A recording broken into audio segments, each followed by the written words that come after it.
The hydraulic fluid reached her boots before she saw the cut, dark, spreading, moving across the barn floor in the particular silence of something that should not be happening. She dropped to her knees, pressed her thumb against the rubber. The slice was clean, straight, the angle of someone who knew exactly where to put a blade and why. She didn't move for a moment outside. 2,000 acres were waiting. The planting window had 11 days left. The bank had a date circled in December that did not care about any of this. And somewhere between last night's darkness and this morning's grey light, someone had walked through her fence, crossed her field, and made a decision about her future that she had not been consulted on. She stood up, she took out her phone. She photographed the cut, the fluid, the approach path through the flattened grass. Then she made 3 calls, not to the sheriff, not to the bank, to the people who were going to help her finish planting anyway. March in Coldwater, Kansas. The wind comes from the west and it doesn't negotiate. It doesn't bend around you or give you a moment to brace. It moves through you like you're not standing there at all, like you're just another thing in its way. A fence post, a signpost, a woman in a black coat at the edge of a cemetery holding the brim of a hat that isn't hers. Olivia Mercer was 26 years old and she was wearing her dead husband's hat. It was a dumb detail to be aware of. Standing there, listening to Pastor Hendricks say things about Ryan that were true but somehow not enough. Good man, hard worker, salt of the earth, loved this land, and the detail she kept returning to was the hat, brown canvas, fraying at the brim on the left side, still faintly shaped by the head it belonged to, which was a bigger head than hers, so it sat slightly loose, and every time the wind gusted, she had to press her palm to the crown to keep it in place. Ryan would have found that funny. He had this thing he did when she wore any of his clothes. This long, evaluating look like he was deciding something, and then he'd say, absolutely straight-faced, "You pull it off better than I do." He said it about his flannel shirts, his work gloves, his old university hoodie. She used to roll her eyes. She would give most of what she owned to hear it one more time. The oak casket moved slowly on its tracks, inch by inch. Like the ground wasn't ready to receive it, Olivia counted the seconds. She didn't know why, she just needed something to count. The people standing around her held black umbrellas against the spitting rain, and she could feel them. Not their eyes exactly, but their attention, the particular quality of a small town paying close watch to something it expects to make sense of very shortly.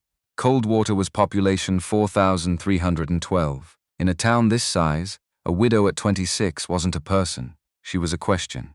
What will she do? How long will she last? When will she sell? She's a lawyer. That was what they'd say when they got home and peeled off their dark coats and said to each other, "What did you think?" Was a lawyer. From Wichita. She never really took to the land. And someone would pour coffee and someone else would say the kind thing, the sad thing, and then someone, and there was always someone, would say what everyone was already thinking. Prescott already had someone contact the bank, heard it was before Ryan was even out of the hospital. Olivia heard that one. Right here, 4 people back, 2 women she knew by face but not by name. She didn't turn around. She pressed her palm to the brim of the hat and kept her eyes on the casket. The rope held. The casket descended. The rain continued its argument with everything. And in the center of Olivia Mercer's chest, something she could not name went very, very still. She had not cried yet. Not in the hospital. Not when they explained what a fall from that height does to a human body. Not during the 48 hours of phone calls and casseroles and people arriving at the farmhouse with lasagnas and condolences and faces arranged in the particular expression of someone trying to help without knowing how.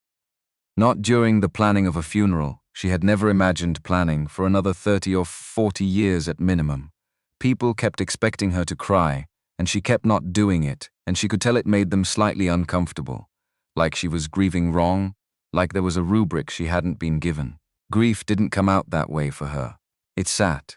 It was heavy, and it sat in her sternum and pressed, and she moved around it like water around a stone, and the stone didn't dissolve and she didn't fight it. She just moved. Ryan would have understood that. Ryan was the only person, actually, who ever understood how Olivia processed anything. The first time they fought. A real fight, not a debate, not the kind of sparring that was basically their love language, but an actual ugly fight about whether she was going to leave her position at the firm or not, when she was going to commit, when she was going to decide what she actually wanted. He had gone outside. She had watched through the kitchen window as he walked to the far edge of the north field and just stood there in the dark for 20 minutes. Then he came back inside and sat down at the kitchen table and said, "Okay, I'm done being afraid." "Are you done being afraid?" She had stared at him. Then she'd said, "Give me 10 more minutes." He'd made coffee. They'd figured it out.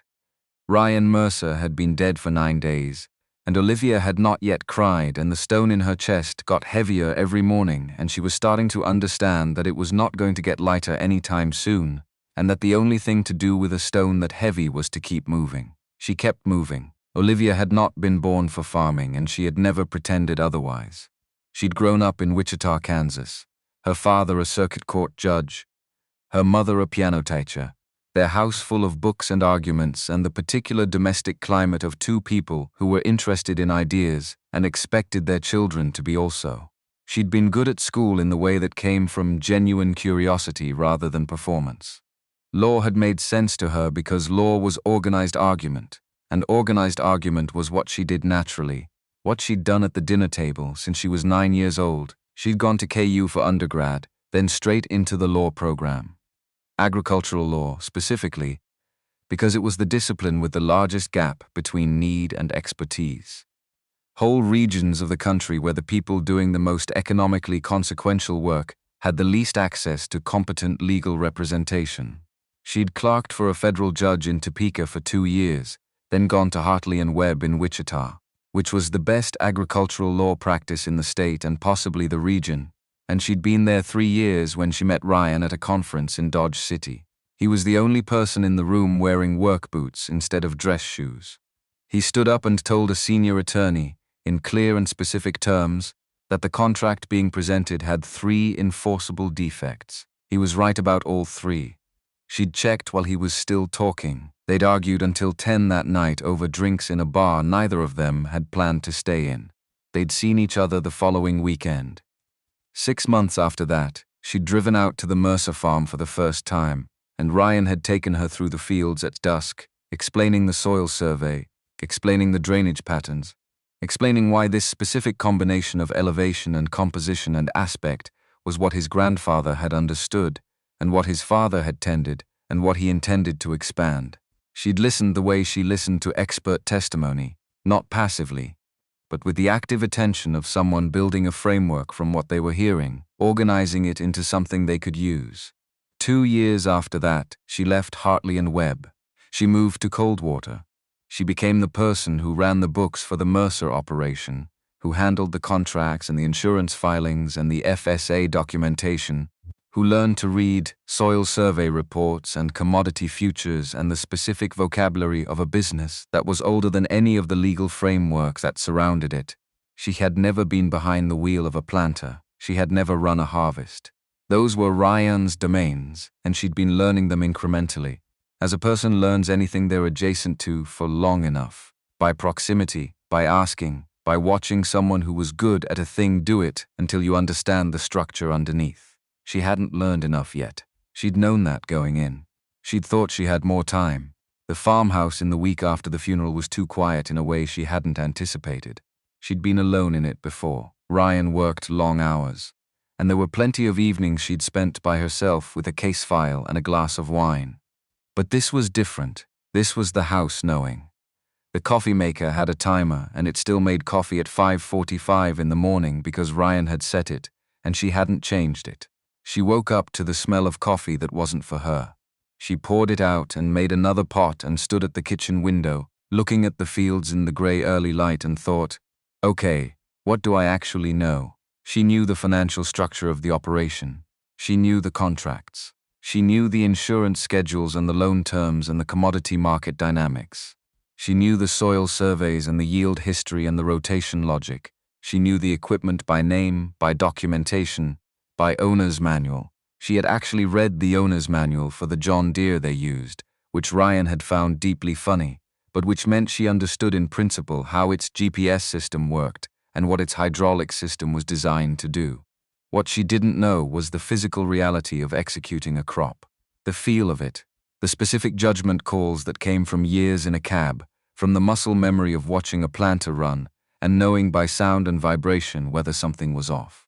She had 2,000, 100 acres that needed to go into the ground before May 15th. She had a grief that was the size of everything. 4 days after the funeral, she sat down at Ryan's desk. The room still had his presence in the way rooms do when someone has occupied them for a long time. Not hauntingly, not metaphysically, but in the practical sense of a space shaped by habit. The particular lean of the chair, the specific arrangement of items on the desktop that reflected a mind that organized by priority rather than category. The coffee ring on the right side from the mug he always set in the same place. She opened the bottom drawer. Ryan kept important things in the bottom drawer. That was a fact she knew about him, the way she knew how he took his coffee, and which side of the bed he slept on, and the sound he made when he was reading something he found interesting. He organized important things by putting them somewhere designated, and then trusting himself to remember where. The first document was familiar, the primary mortgage from Comanche County Farm Credit Services. The one she'd filed and reviewed and knew the terms of. $400,000, 22 years remaining. Payment current through the previous month. Then the second document, $420,000. Secondary lien against the full property. Signed 8 months ago. Ryan's signature, the overlooped R unmistakable. She stopped. She read the document again from the first line. The lender, the date, the stated purpose. Investment in Agricultural Technology Partnership, specifically AgriSpark LLC, Denver, Colorado. She knew enough to go straight to her laptop. She typed AgriSpark into the search bar and read what came back in the order it came back. Because the order told you something. Press releases first, then industry coverage, then the thin, catastrophic ending, AgriSpark LLC, 18 months of existence. Series A funding of $8 million. A proprietary AI-driven irrigation system. A CEO named Darrell, who had given 17 interviews about disrupting agricultural water use. 47 independent farm operations across the Midwest who had entered investment partnerships, Chapter 7 bankruptcy, January 14th of this year. Cole's current location, unknown. The 47 investor partners, classified as unsecured creditors. Recovery estimate 15 to 40 cents on the dollar, over a timeline the filing described as indeterminate. Olivia sat back. She was a lawyer. She had read hundreds of documents that described how people lost money to things that had seemed credible. She knew the specific grammar of a fraudulent enterprise, the way it used real industry language, real market needs, real pilot program structures, to create the impression of substance where substance was insufficient. She had spent 3 years at Heartland Webb, identifying exactly these patterns in agricultural contracts on behalf of clients who'd almost signed them. Ryan had signed one. He hadn't shown it to her. She knew exactly why he hadn't shown it to her. Because she would have found the problems, because she always found the problems, because that was what she was trained to do, and he had known that, and he had wanted this to be his thing, his expansion, his proof that he could see a future larger than the one he'd inherited and reach for it himself. He had wanted to show her, not ask her.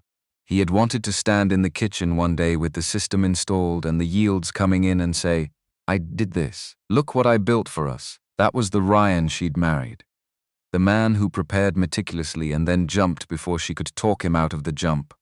There was a third document at the bottom of the drawer, balloon payment, $110,000, due December 15th of this year.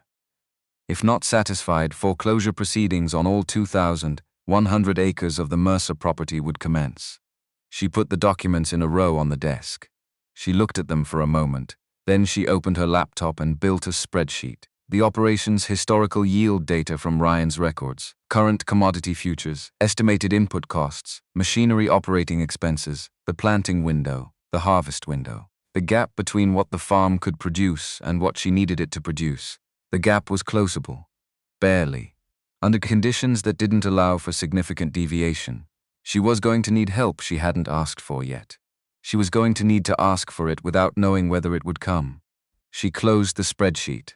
She drove to the bank. Stephen Caldwell was 52, with the careful face of a man who had spent his career delivering difficult news and had developed a practiced neutrality about it. He was not unkind. He was also not the kind of person who confused kindness with flexibility. He met her with the formality of someone who'd been expecting her and wasn't sure which version of her to prepare for. "Olivia, I'm very sorry about Ryan. He was a good farmer." She put the loan document on his desk. I need to understand the approval process for this loan. Her voice was level. In court she had learned that the quieter you were, the more carefully people listened. And I need to discuss restructuring. He looked at the document. He looked at her. The property was Ryan's inherited asset, held in his name separately from marital property under the terms of his grandfather's will. Under Kansas statute, he had the legal authority to borrow against it without your signature. He paused. The bank did nothing procedurally improper. I know what the statute says. She had read the statute 2 nights ago. I'm not here to dispute the bank's conduct. I'm here to discuss the path forward. He turned to his computer. We can maintain the existing payment schedule if you demonstrate the farm is operational. I'll need a crop plan and projected cash flow before May 1st. He hesitated then. You should know that Donald Prescott has expressed interest in acquisition. In the event of foreclosure, Donald Prescott, she'd heard that name from Ryan exactly twice, in the way you hear someone mention a weather system that's been building somewhere you can't quite see, briefly, carefully, with the specific inflection of someone who doesn't want to spend more time on the subject than necessary. How long have I to produce the plan? 3 weeks. She stood. She shook his hand. She walked to the parking lot and sat in Ryan's truck for a moment, looking at Fletcher Street. A man walking a dog, a woman loading groceries, the ordinary traffic of a Tuesday morning in a town that was watching her. She knew, even from its mundane distances. She started the engine. She drove back to the farm. She did not cry. She made a list. That evening she pulled up every public record she could find on Donald Prescott. 8,400 acres across 3 Kansas counties, a grain distribution company. Partial ownership, listed under a holding company of 2 regional agricultural lenders. 7 civil actions in Comanche County in 15 years, all involving land or contracts. 4 resulted in Prescott acquiring property. 3 settled under sealed terms. The Beaumont family 2019, their farm had bordered his on the east. By 2021, he owned it. She found his attorney's name in the court records. Gerald Whitfield, Coldwater, Kansas. Then she found something she hadn't expected. Whitfield was listed as informal legal counsel for Comanche County Farm Credit Services in 3 separate contract filings in the county records. The bank that held the Mercer debt, and Prescott's attorney, the same person. She filed that. She didn't react to it yet. She dated the note in a document. She kept it where she could find it. Prescott arrived on a Friday afternoon, 6 days after the funeral. She heard the truck before she saw it. The specific sound of something expensive and well-maintained on gravel, moving at the pace of someone who wasn't in a hurry, because being in a hurry would suggest there was something to hurry about. She'd done her research by then.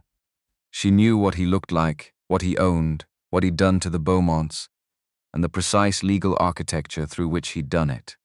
She knew that his attorney and her bank shared a relationship that hadn't been disclosed to her. She knew that his offer, whatever number he brought, would be constructed to appear generous while being calibrated to the minimum necessary to acquire what he wanted. She also knew that he was going to be warm. Genuinely, functionally warm. The kind of warmth that isn't false so much as it's separate from the transaction, a quality he carried independent of his intentions. She'd seen that type in courtrooms before. The opposing counsel who was actually pleasant to share an elevator with. Charm wasn't evidence of bad character. It also wasn't evidence of good faith. She was standing on the front porch when he got out of the charcoal Ram 3500. Olivia. He came toward her with the ease of a man who'd known her for years. I hope I'm not intruding. I wanted to check in. Come inside, she said. That surprised him. Not obviously. He was too practiced for obvious surprise. But she caught the micro-adjustment, the slight recalibration of a man who'd expected the conversation to happen on the porch, at managed distance, and was now being brought into the kitchen instead. She put the kettle on. She asked about his operation, the spring outlook, the southern fields, the long-range forecast. He answered comfortably, in the way powerful men answered questions from people they'd categorized as non-threatening. She listened and she learned 3 things she filed for later use. She poured tea. She sat across from him. 3,400,000, he said. His voice carried the same warmth it had carried through the conversation about his fields and his equipment. No sharpening. This was not a negotiation to him. It was a solution he was providing. All cash. 30-day close. You walk out with enough to clear the bank, cover everything, and have something real left over to start again. The property appraised at 6.2 million last spring, she said, quietly. That's before the debt situation and the timeline pressure. He spread his hands in the gesture of someone being reasonable on your behalf. I'm accounting for reality. You're accounting for your position. No heat in it, just precision. Which is that you want this property at a significant discount, because you believe I don't have the resources or the knowledge to hold it through the year. He didn't drop the warmth. That was what she'd remember. He genuinely didn't. I'm trying to help you avoid something harder. I'll think about it, she said. She was not going to think about it, but she needed him to leave believing she was. He left his card on the table. He said all the right things on his way to the door. She waited until his truck had cleared the property line. Then she took her phone from her pocket and stopped the recording she'd started before she'd called out the invitation to come inside. Not because she had a plan for it yet. Because she was a lawyer and lawyers recorded things when something felt like the opening move of a longer game. She looked at his card. She made herself a second cup of tea. She opened her laptop and started working. The next morning, Sandra Mercer's Silverado came down the driveway without warning. Sandra was 59, and she had the bearing of a woman who had been through enough difficulty that she'd stopped being surprised by it. Not softened, but made efficient. She moved through hard situations the way experienced surgeons move through complex procedures. With less wasted motion rather than less care, she stood at the kitchen door, looked at Olivia, said, Prescott was here, yesterday afternoon. Show me the paperwork. Olivia spread everything on the table. The loan, the balloon payment, the AgriSpark documentation, the timeline. Sandra read without the sympathetic sounds people made to signal engagement. She read like someone assessing damage. Methodically, without performance. Ryan didn't tell me either, Sandra said finally, her eyes still on the documents. He was like his father that way. They both thought protection was the same as privacy, a pause, the kind that had weight in it. They were wrong about that, both of them. Olivia said nothing. There was nothing to say to that she hadn't already thought. What do you need? Sandra asked. I need to know about the North Barn. She'd seen it on the property survey, marked as a secondary structure on the back parcel. Ryan had mentioned it once, dismissively, called it the dead barn, and she'd filed the label without asking for more. Something moved across Sandra's face. How much do you know about it? Nothing. Which is why I'm asking. Sandra stood up. Get your coat. They walked through the backfield in the last light of afternoon, Sandra moving, with the certainty of someone who knew a path her body hadn't forgotten. The structure was behind a low ridge, entirely invisible from the main house, positioned. She understood as she walked toward it to be forgotten. The door was padlocked with a chain that had rusted to the color of years. Sandra had a key.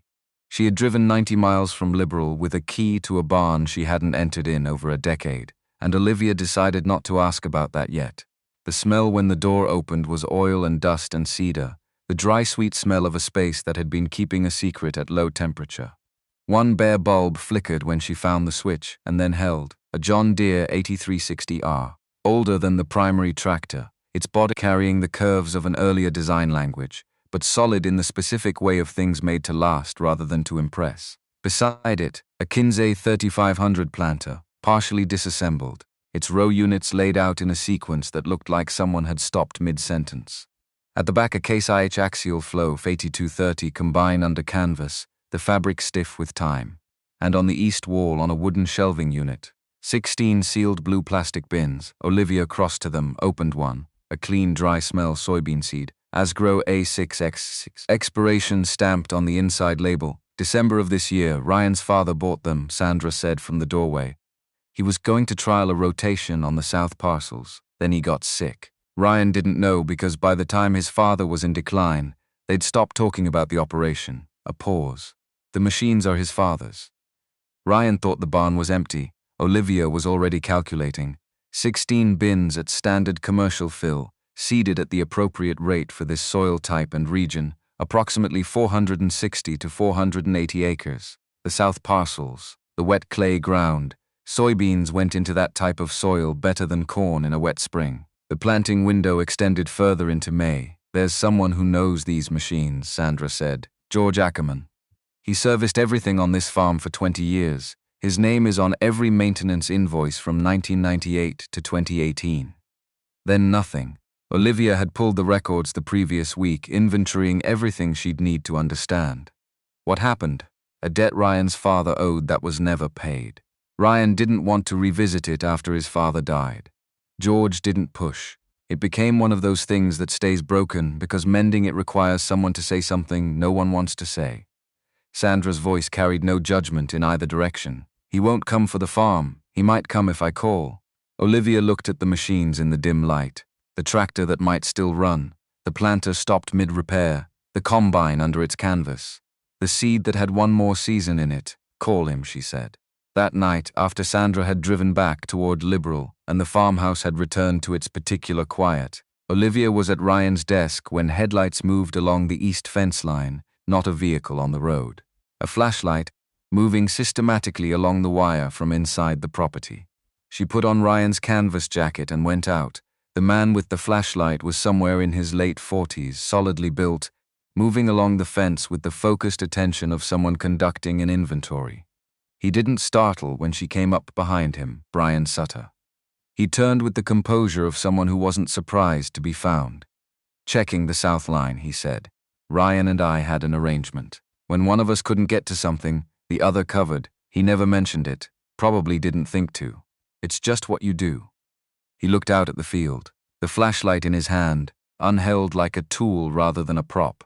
I don't need anything for it. She looked at this man who had been walking a dead man's fence line at 8 in the evening, unasked and unremarked, in the simple working logic of a community arrangement that required no documentation.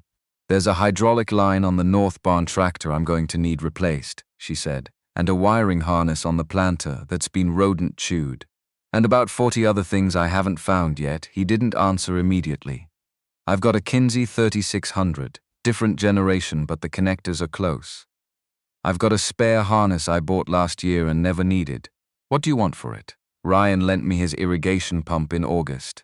Said he wouldn't need it before fall. A pause, he was right. Then fall happened and I never gave it back. He looked at the fence line. I'd like to settle that. She met his gaze for a moment.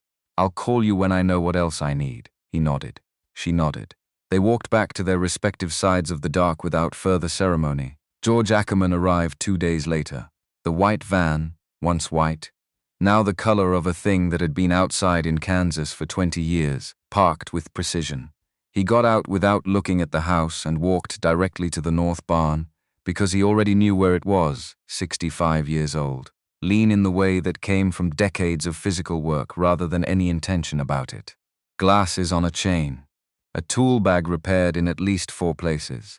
He went through the barn with the systematic attention of someone reading documentation. He didn't rush. He put his hand on the side of the 8360R and pressed, like checking a pulse.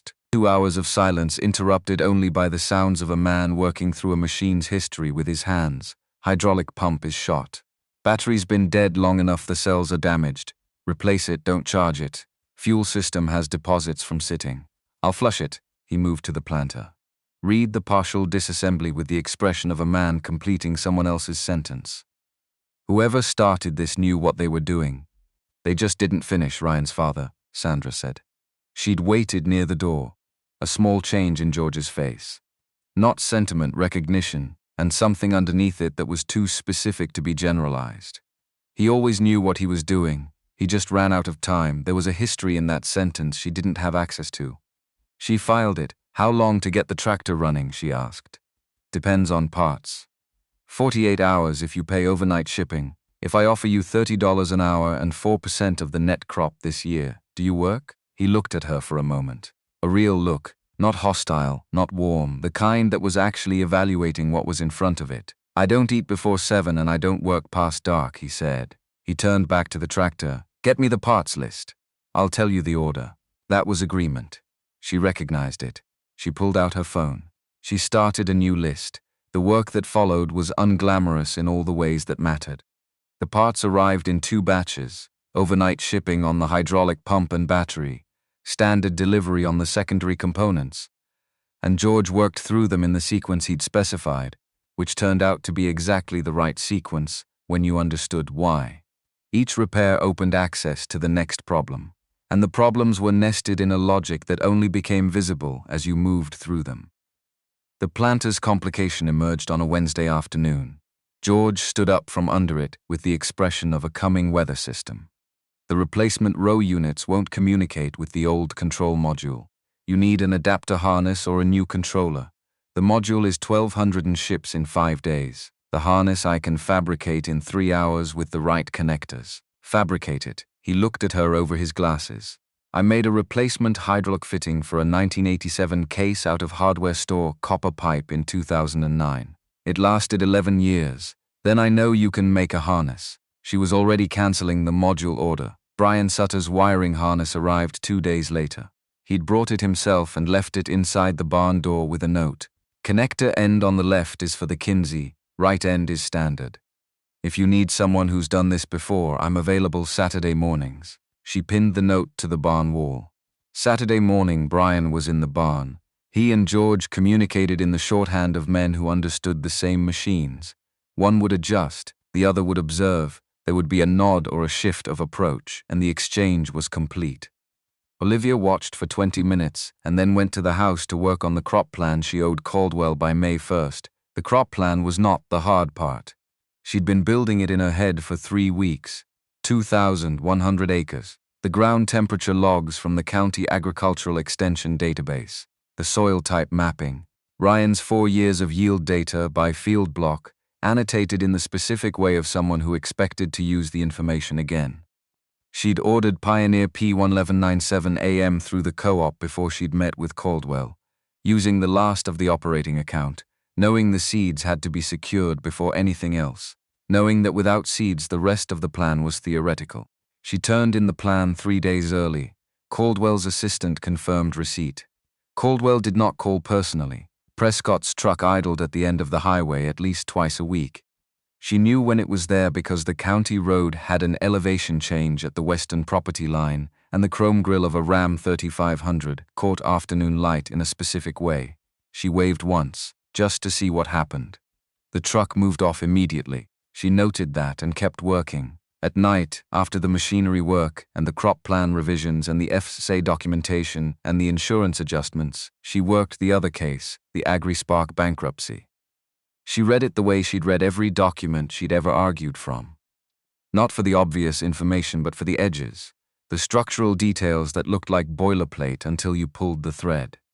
In the creditor classification schedule, she found 46 other farms that had lost money to the same company. In the CEO's personal financial disclosures, she found a pattern of asset transfers executed in the 6 months before the bankruptcy filing that suggested the collapse had not been a surprise to the man who'd orchestrated it. At 1 a.m, she emailed Marcus Howell at Hartley and Webb in Wichita. Marcus had been the partner she'd most trusted on the difficult cases. Not the most senior, but the most willing to follow a thread wherever it actually went. She wrote, "I think there's a class action here that hasn't been filed. I want to know if I'm right. I'll call you tomorrow." She closed the laptop. The coffee maker would run in 4 hours and 40 minutes. Outside, 2,100 acres of Kansas earth lay dormant in the cold, waiting for the temperature to cross the threshold that would make planting viable. She was going to be ready when it did. April 9th. Soil thermometer at 2-inch depth, 51 degrees Fahrenheit. She sent George a text. "Tomorrow," he replied. I know. She was in the cab of the 8360R at 5:14, which was earlier than planned and earlier than the light, because she'd woken at 4:30 with the clean alertness of a person whose body had decided that sleep was complete whether or not sleep was technically finished. She'd lain there for 7 minutes. 7 minutes was her limit. The engine started on the second attempt. Not the first. George had prepared her for this, had told her that cold mornings and older machines required a moment, a conversation between the components, and to give it that moment, and when it caught, the sound of it filled the pre-dawn quiet in a way she hadn't anticipated. Not the volume, the presence, the sense of something massive and purposeful waiting to be directed. She ran the GPS calibration. She checked the planter connections. She went through the pre-operation checklist she'd taped to the cab console. She'd memorized it by the second week, but Ryan had put checklists on things, and she wasn't ready to remove them yet. She lowered the planter, engaged the drive, and began. The first pass was deliberate. She watched every reading on the Green Star screen: seed population, downforce pressure, meter performance by row, ground speed against prescription, with the concentrated attention of someone who understood that the first 50 acres would set the template for the next 2,000. She made 2 adjustments before the first headland turn. One more in the second field block. By the time the sun cleared the tree line on the Sutter property's east edge, she had 37 acres planted, and the metrics were exactly where the prescription called for them to be. She did not allow herself to feel anything about that yet. She noted it. She moved. George took the night shift from 8 until 5. She'd find him already in the cab when she came out at dawn.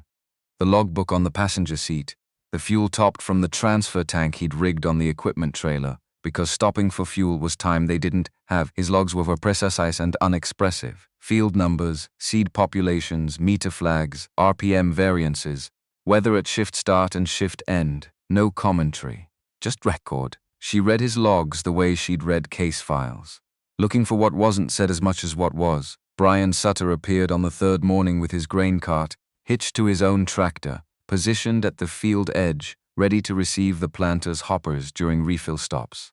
He hadn't been asked. He'd done the math himself and arrived at the obvious conclusion that the time saved on refills added up to acreage. She accepted this without ceremony because ceremony cost time. 10 days in, 1,200 acres in the ground. The fields to the north were deep green with corn from Prescott's operation, his equipment moving with the efficiency of a system that had been running the same way for decades. She watched it sometimes from the cab, not with envy, but with the analytical attention of someone trying to understand the structure of what she was competing against. He had more machines, more labor, more institutional knowledge in his organization than she had in this entire operation. She had 3 people, a grain cart, and a tractor that had been in a barn for 11 years. She calculated approximately the odds she'd always faced walking into a courtroom against better resourced opposing counsel. Not great, not hopeless. Entirely contingent on whether she'd done the preparation better than they had. She'd done the preparation. The morning of April 24th began like the others. 5:14. The logbook on the passenger seat. George's shift end note. 36 degrees, light wind from the southwest, no anomalies. She climbed into the cab, started the engine and heard something wrong, not in the engine, a different sound underneath the hitch, a thin, wet sound that didn't belong. She shut down. She walked around to the rear of the tractor and found it immediately. Hydraulic fluid spreading in a dark sheet across the field stubble, moving fast in the cold air. The main hydraulic line, the OEM replacement George had installed 3 weeks ago, documented in the service record, was severed. Not split from pressure, not cracked by impact, severed. The cut surface was clean and angled at approximately 35 degrees, which was the angle that gave a blade maximum purchase against a pressurized rubber line and also left the least evidence at a casual glance. She did not move for a moment. She stood in the spreading dark fluid with her hands at her sides, and she felt the shift that happens when a situation changes categories, when something you'd thought was a hard year becomes something that has an actor behind it, a deliberate choice, a person who had been in this field last night and knew exactly what to cut.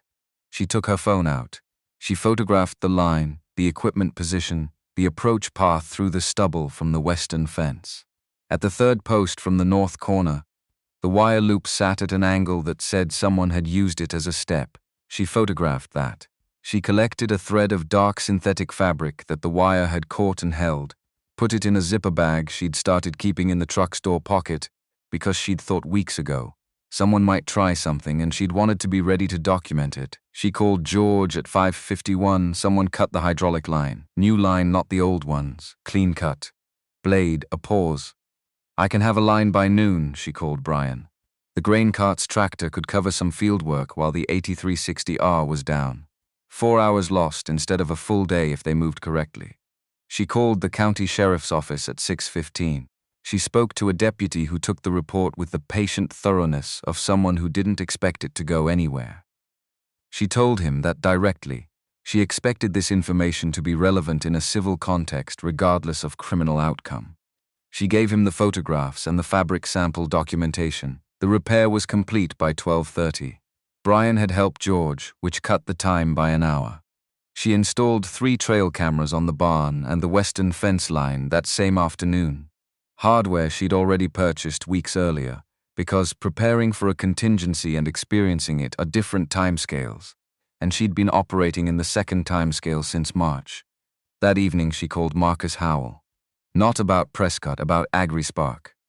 The two investigations were separate in her mind because they required separate strategies, and conflating them would weaken both. Marcus had done his preliminary work.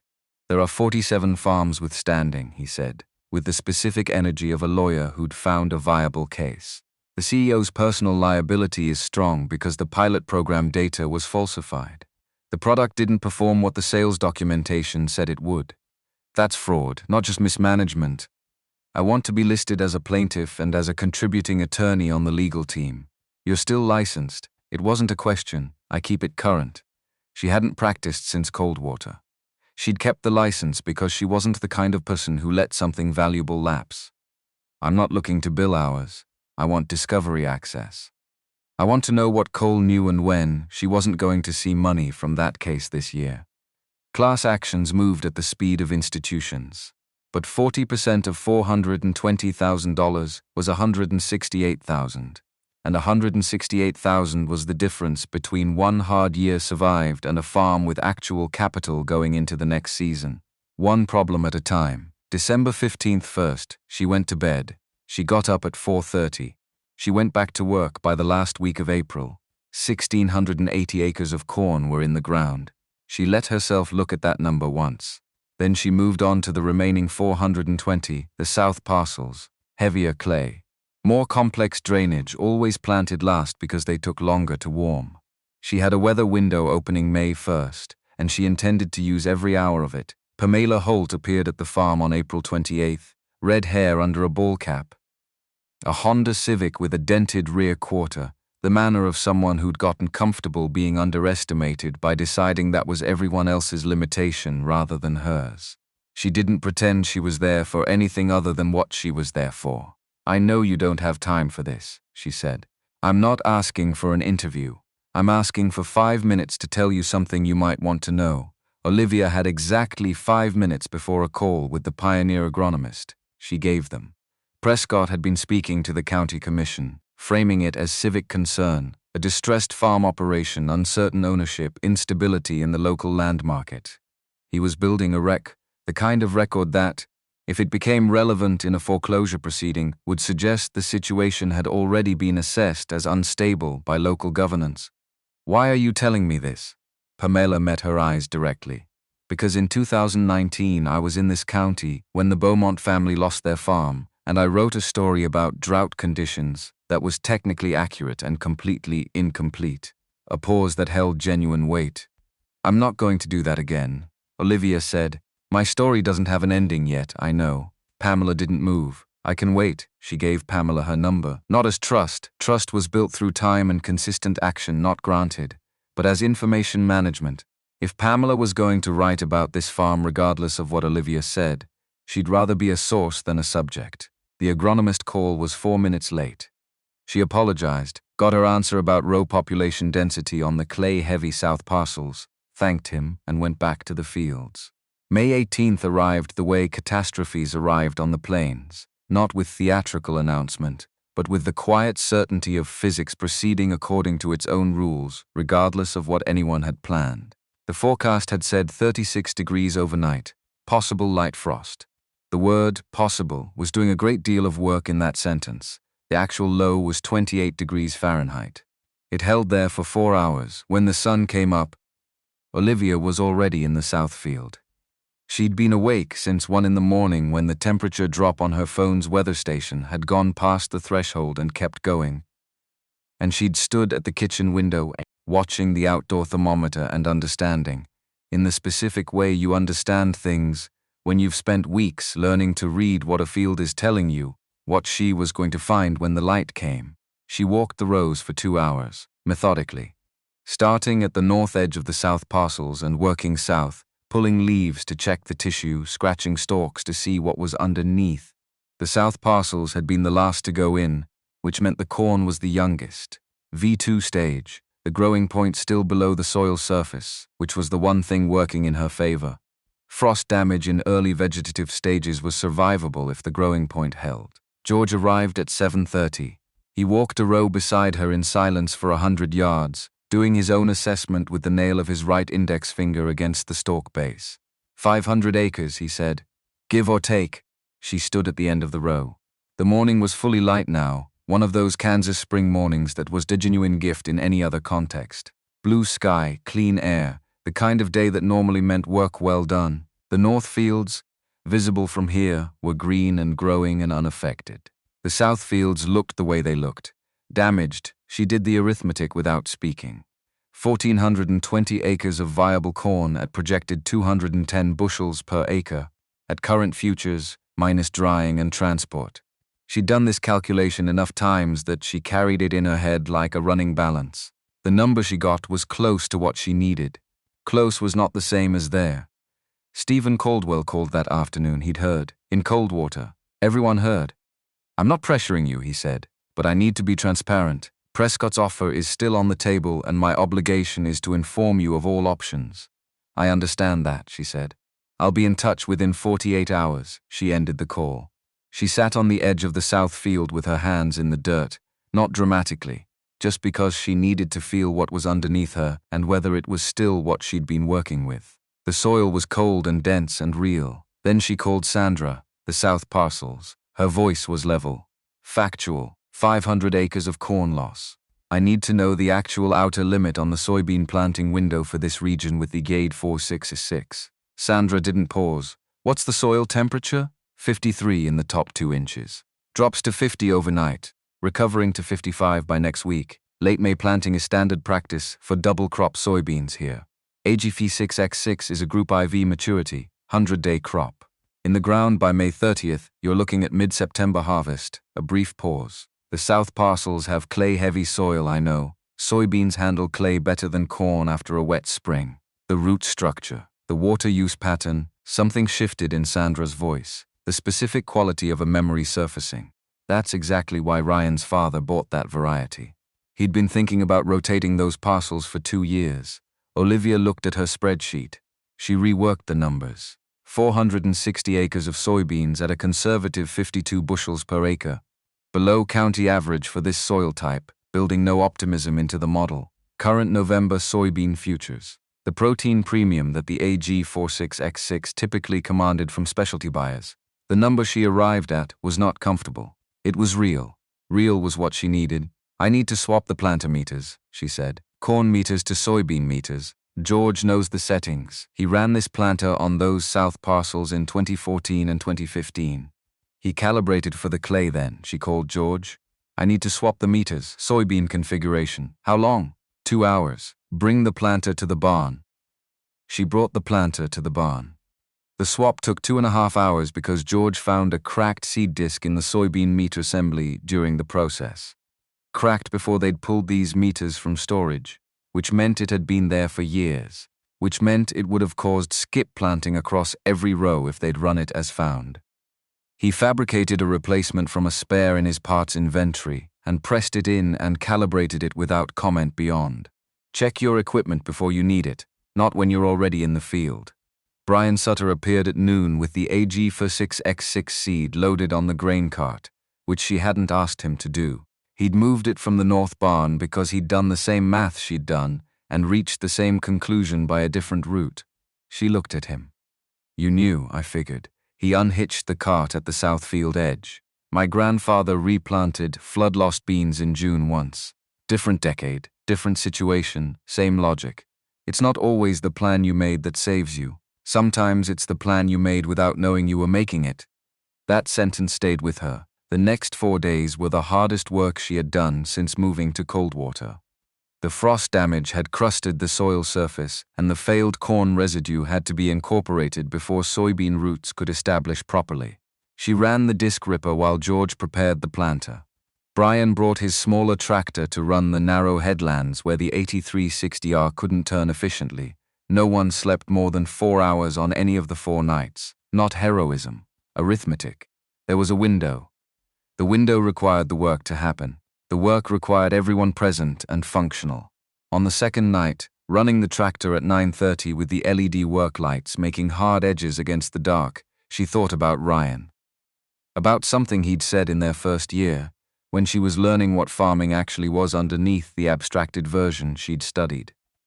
The thing nobody tells you, he'd said, is that farming is mostly deciding what you can control and what you can't, and then refusing to confuse the two. You work everything you can control until there's nothing left to work. Then you let the weather do what it does. She couldn't control the frost, couldn't control the lost acres. She could control what went in the ground in the next 72 hours. On May 28th, 462 acres of Asgrow AG 46X6 were in the south parcels.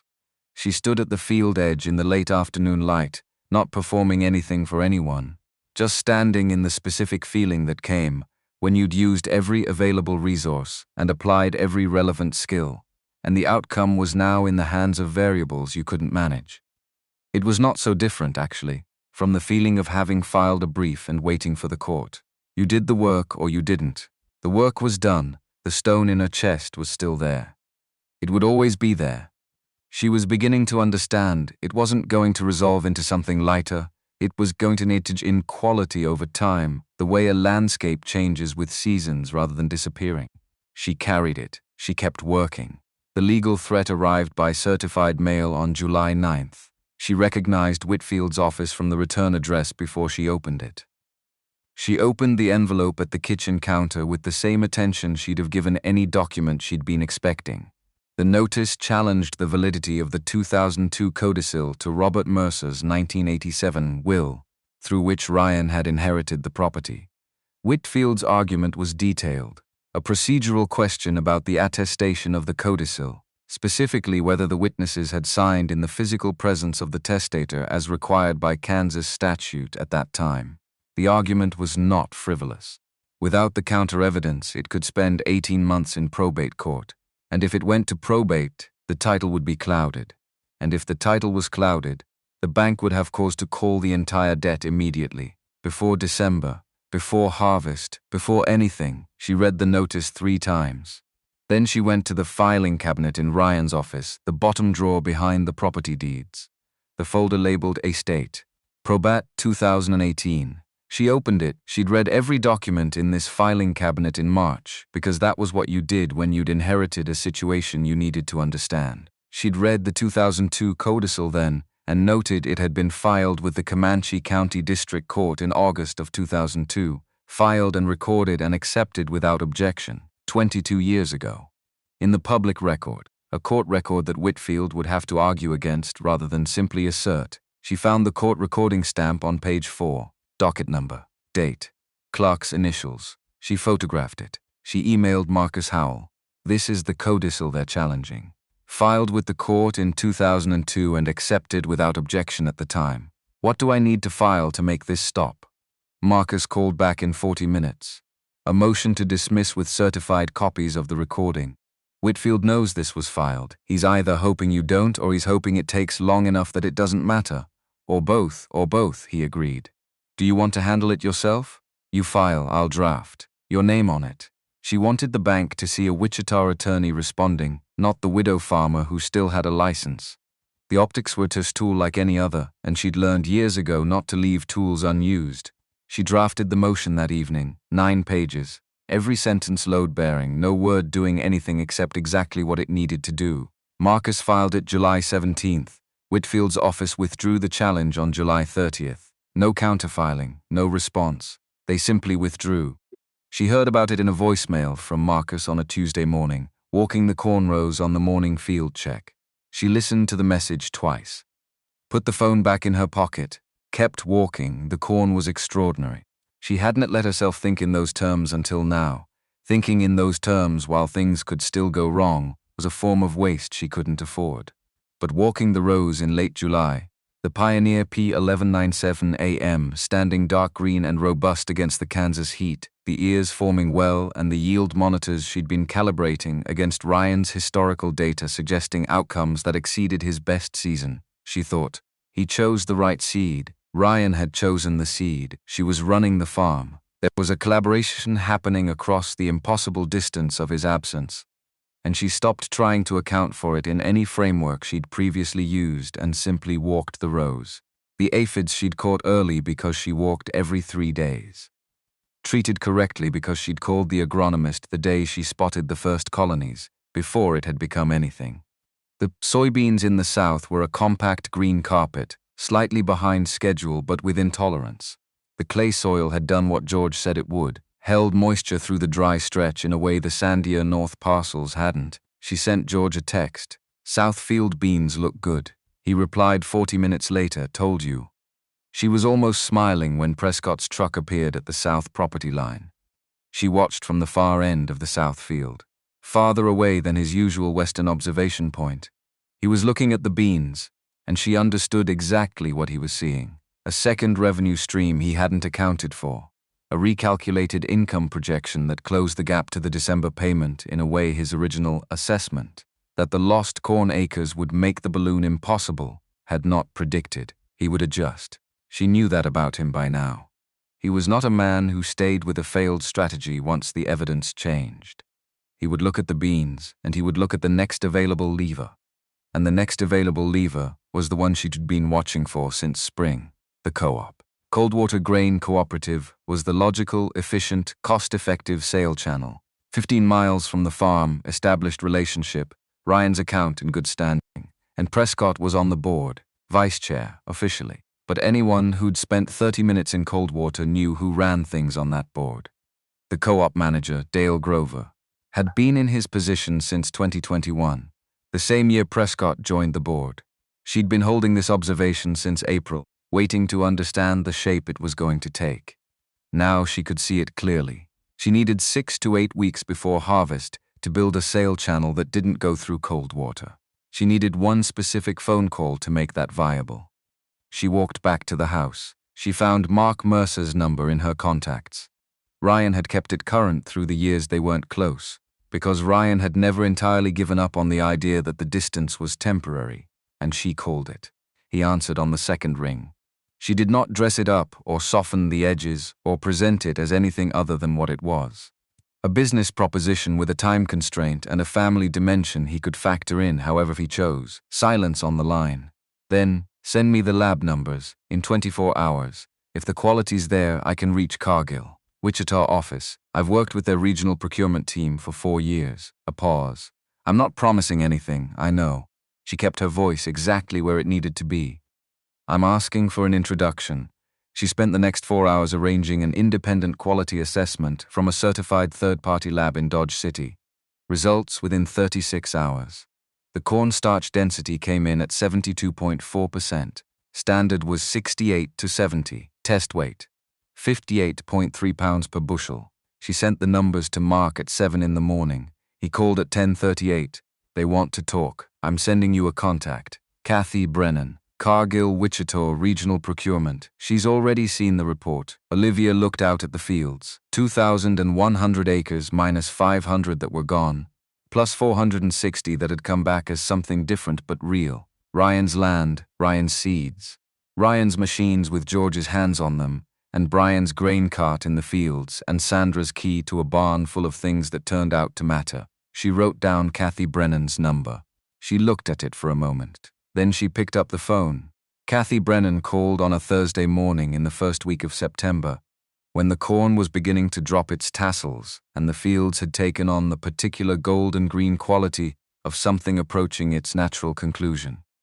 The call lasted 11 minutes. Olivia took it standing in the north field, walking a row while she listened, because standing still made her feel like she was waiting for something, and she'd decided months ago that waiting was not a posture she could afford to practice. Kathy Brennan was the kind of person you recognized immediately as someone whose time was expensive and who therefore spent it with precision. No preamble, no social warmth deployed as lubricant. "Your lab numbers are exceptional. The starch density is the highest we've seen in the southern Kansas independent segment this season. I want to understand what you did differently." Not a compliment, a procurement question. She wanted to know whether the numbers were repeatable, whether this was a farm or a fluke. Olivia told her about the Pioneer P1197 AM selection, about the planting depth calibration, About the scouting protocol she'd run every 3 days through the growing season and the timing of the single fungicide pass she'd made in late July when she'd caught the early indicators of grey leaf spot in the lower canopy before it had progressed. She spoke in the flat, specific language of someone reporting facts rather than making a pitch. Brennan asked 3 follow-up questions. All technical. Olivia answered them without elaboration. I'd like to send a team to the farm, Brennan said. Full quality assessment. If the field samples confirm what the lab submitted, we can structure a forward contract. Our standard terms for this quality tier are 9.5% above the spot price at time of contract, 35% on signing, the remainder at delivery. Olivia did the math while Brennan was still speaking. She'd been running the numbers in different configurations for weeks, the way she used to model legal arguments. Not settling on a single strategy until she'd stress-tested several, knowing that a framework that only worked under ideal conditions was not actually a framework. At 210 bushels per acre on 1,420 acres of corn, plus 52 bushels per acre on 460 of beans, at current futures prices plus the 9.5% premium, the 35% deposit alone would exceed the balloon payment by approximately $8,000. $8,000 over was not comfort, but it was a margin, and margins were what separated manageable from catastrophic. When can your team come? She asked. Monday works. She put the phone in her pocket. She kept walking the row. The corn stood tall enough that she moved through a green corridor, the sky a strip above her, the plant walls shifting very slightly in the late summer air. It smelled like what it was. A growing season arriving at its purpose, the dry, sweet smell of grain that had done what it was supposed to do under conditions that had not made it easy. She did not celebrate. She was not done, but she held that number, 8,000 over the deadline, for exactly 1 minute, let it be real, and then she put it away and went back to the house to prepare what Brennan's team would need on Monday. In the farmhouse that evening, she laid out the documentation, the independent lab results, the field-by-field yield projections based on the monitor data she'd been logging since the first pass, the moisture readings George had logged every 48 hours in the silo bags, the aeration fan records for the storage system.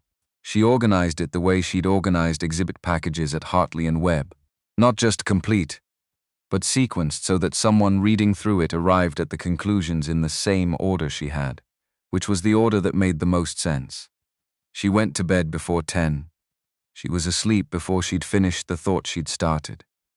The weekend before the assessment, Prescott played the card she'd been watching for since August. She'd known it was coming the way you know weather on the plains. Not with surprise, because the conditions for it had been building in plain sight, but with the focused attention of someone who needed to know the exact moment of arrival in order to respond to the thing itself rather than the anticipation of it. Brian Sutter called on Saturday afternoon. He'd taken a test load of corn to the Coldwater Grain Cooperative. Not the main crop, just a sample pull from the Northfield edge to establish a baseline reading with the local buyer before committing the full operation to any single channel. He was back in 45 minutes.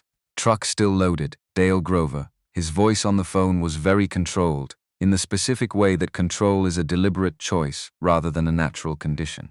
He came to the truck window, didn't take a sample. Said there's a visible moisture concern and potential aflatoxin indicators. He won't accept delivery from this farm. He looked at it through the window. He didn't touch it. She set the phone on the counter, looked at the kitchen wall for 4 seconds. Aflatoxin was a legitimate concern in some years. It was also entirely testable with a strip test that took 8 minutes and cost $11. If Grover had genuine concern, he would have run the test. He hadn't run the test because he didn't need to. He already knew what his answer was going to be before Brian's truck had left the Mercer property. She picked the phone back up. Come back to the farm. Leave the load in the dryer bin. What are you going to do? Finish preparing for Monday. A pause. Then make some calls. She made 3 calls that evening. Marcus Howell first. He confirmed that if Cargill's assessment came back clean, certified by an independent lab, the co-op's refusal became legally significant as possible tortious interference with a business relationship, particularly given Prescott's board position and his documented interest in the property. Then Mark Mercer. To give him context before his Cargill contact arrived Monday. Then Pamela Holt, who answered before the second ring. Olivia didn't offer much. Just, "The story you've been waiting for is starting to have an ending. I'll call you when I know what shape it is," Pamela said. "I'll be ready."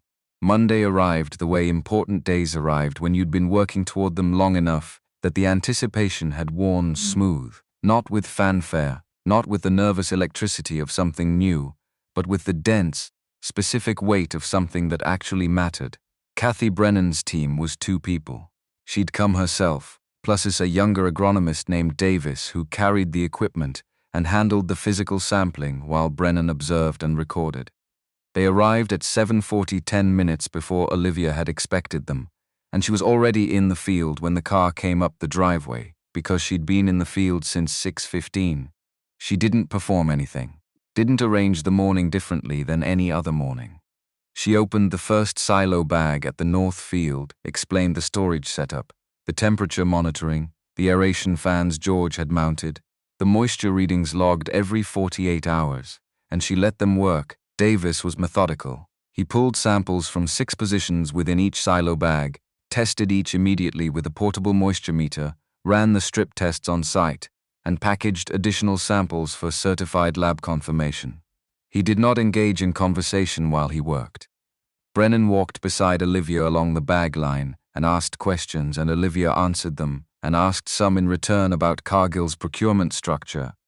Not because she needed the information for any immediate purpose, but because understanding the system she was entering made her a better counterparty, and she'd learned years ago that being a better counterparty was almost always worth the investment of attention. At the 4th silo bag, Davis looked up from the portable meter and said, to Brennan rather than to Olivia, 14.2% moisture. Premium grade threshold, 15. She was nearly a full point under. Brennan made a note. The aflatoxin strip tests came back clean at every sample point. Not below threshold. Undetected.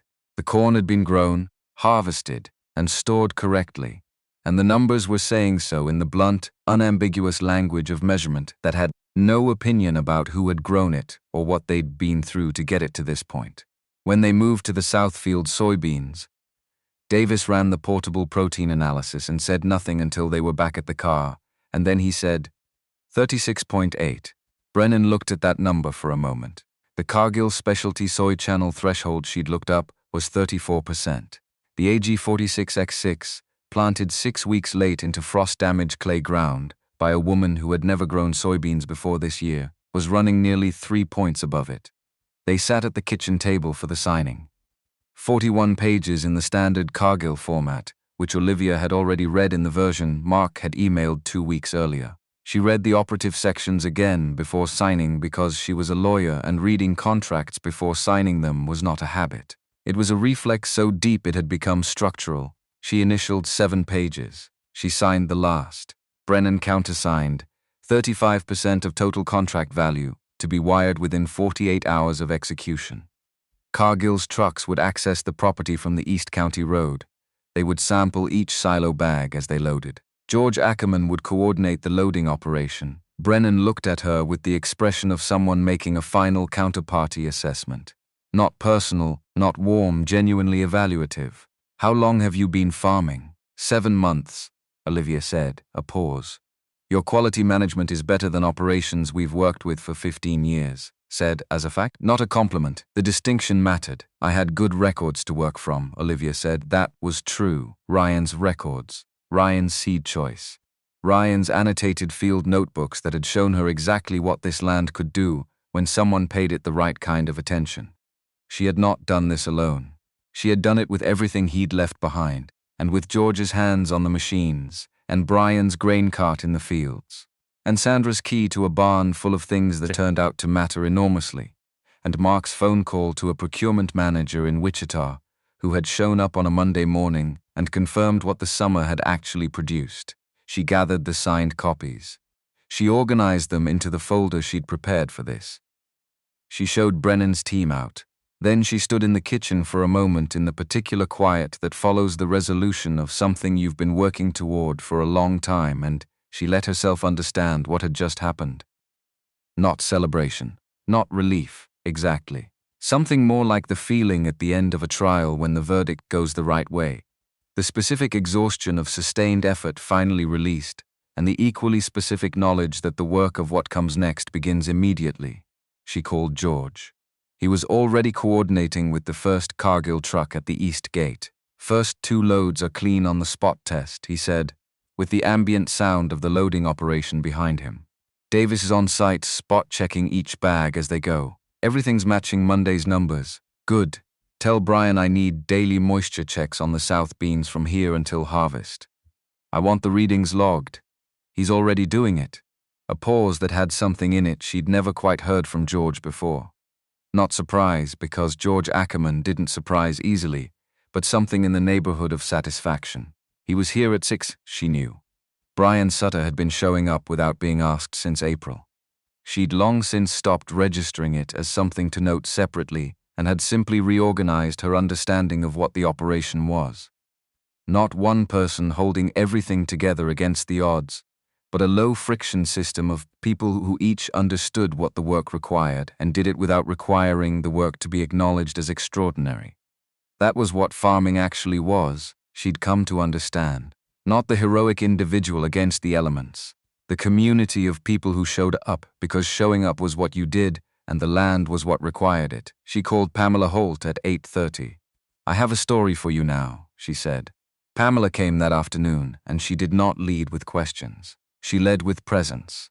Sitting at the kitchen table while Olivia finished a call, walking the field edges while the afternoon light moved across the standing corn, listening in the unhurried way of someone who was trying to understand a thing before she tried to describe it.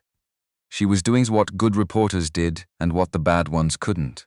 Building comprehension before building narrative. The conversation, when it finally happened properly, was 3 hours at the kitchen table. Olivia told it straight. The loan in the bottom drawer, the Agri-Spark collapse, the north barn with its covered machines and sealed seed bins. George Ackerman and Sandra's key and the fabricated harness and the hydraulic line that someone had cut with deliberate precision. The soybean seed that had been bought for a rotation that never happened and turned out to be exactly what a damaged season needed. The legal challenge using a superseded document and the court record that dismantled it in 9 pages. The co-op's refusal and what the refusal actually was. The Cargill deal, she told it as facts in sequence. She was not performing for the story. She was giving Pamela what she needed to write the actual account rather than a version of it. What sources did when they trusted the reporter more than they feared the exposure. Pamela asked one question at the end that Olivia hadn't anticipated. What's the thing you know now that you didn't know in March? She sat with that for a moment. Genuinely sat with it, not performing consideration but actually considering that the farm was never really at risk from the things that appeared to threaten it. She looked out the window at the fields. The debt was real. The equipment problems were real. The sabotage was real. But the land was producing what it always produced when someone paid attention to it. The actual threat was whether I would pay attention long enough and consistently enough for the land to do its part. She paused. The land did its part. Pamela wrote that down without commenting on it. Olivia watched her write it and thought, that's going in the piece, and found she didn't object. Pamela's story ran in the Coldwater Register the following Thursday. 800 words. No framing Olivia as David against Goliath. She'd asked specifically for that, because the framing was seductive and incomplete was worse than wrong when it came from a place of sympathy. The piece described a farming operation, a financial crisis, and the specific methodical work through which it had been resolved, including the co-op situations, described as a sourced allegation of procurement interference rather than established fact. Because Pamela was careful and careful mattered. 3 days after publication, it had been shared 4,000 times across agricultural networks in Kansas and Nebraska. A regional agriculture blog in Wichita picked it up. Farm Journal contacted Pamela about a reprint request. Prescott said nothing publicly, which was, in its own way, a form of statement. The Cargill loading operation ran for 11 days. 14 freightliners in rotation, accessing the East Gate, spot sampling at each silo bag, loading and departing in a rhythm that George coordinated with the precision he applied to everything mechanical. By the time the last truck left the north field on November 4th, the silo bags were empty and the corn delivery was complete. The soybean harvest had ended 3 days earlier, on November 1st. The Case IH axial flow 8030. The machine George had spent the entirety of August and September restoring, replacing the threshing rotor bars, checking the feeder house, replacing the worn belt drives, had held together for 462 acres of beans without a single significant breakdown. George said, when the last acre was in the grain cart, "Your father-in-law maintained it right." That was the closest thing to an eulogy for Ryan's father that George Ackerman was ever going to deliver, and she understood it as such. Final south parcel yield, 54.2 bushels per acre, above the county average for that soil type in a normal year, from fields that had been frost-killed and replanted in late May. From seed that had been sitting in sealed bins since a man who hadn't lived to see them planted had bought them with a plan that his illness had prevented. She spent a long time looking at that number. The wire transfer cleared on a Wednesday morning at 7:51. She saw it on her phone at the kitchen counter. The banking app notification, the number appearing in the farm account with the particular quietness of something digital. No weight to it, no ceremony, just a figure changing from one thing to another on a screen. In the gray early light of a November morning, $118,412, 35% of the Cargill forward contract value. The balloon payment was $110,000. She was $8,412 over the number she'd needed to survive the year. She stood at the counter holding the phone. The coffee maker ran. Outside, the first Cargill truck of the morning was already at the east gate. She could hear it distantly. The motors, the conveyor, the particular sound of grain moving at volume. She thought about Ryan, specifically about the note she'd found in the middle drawer in March. I wanted to be the one who fixed it. He hadn't gotten to fix it. She had fixed it instead. Not through the system he'd trusted. Not through the startup that had taken his money and disappeared. But through the land itself. The same land that had produced for 4 generations of Mercers, through drought years and low-price years, and every iteration of hard Kansas agriculture offered. The land had done exactly what it did when someone stayed with it and paid attention. She put the phone in her pocket. She called Caldwell, Stephen. Her voice carried the steadiness of someone delivering news they'd been carrying for months in the form of a question, and were now delivering as a fact. "I'd like to schedule the balloon payment, full amount wire transfer. I want it on record before November 15th, 30 days before the December deadline." Silence on his end. The specific silence of a man recalibrating what he'd expected this call to be. "The full amount," he said. It wasn't quite a question, plus the current principal balance on the restructured secondary debt. "I want both obligations cleared in a single transaction." A shorter silence. "I'll have the payoff figures ready by end of day." "Thank you, Stephen," she called George next. He was already at the East Gate with Davis from the Cargill team, coordinating the morning loads.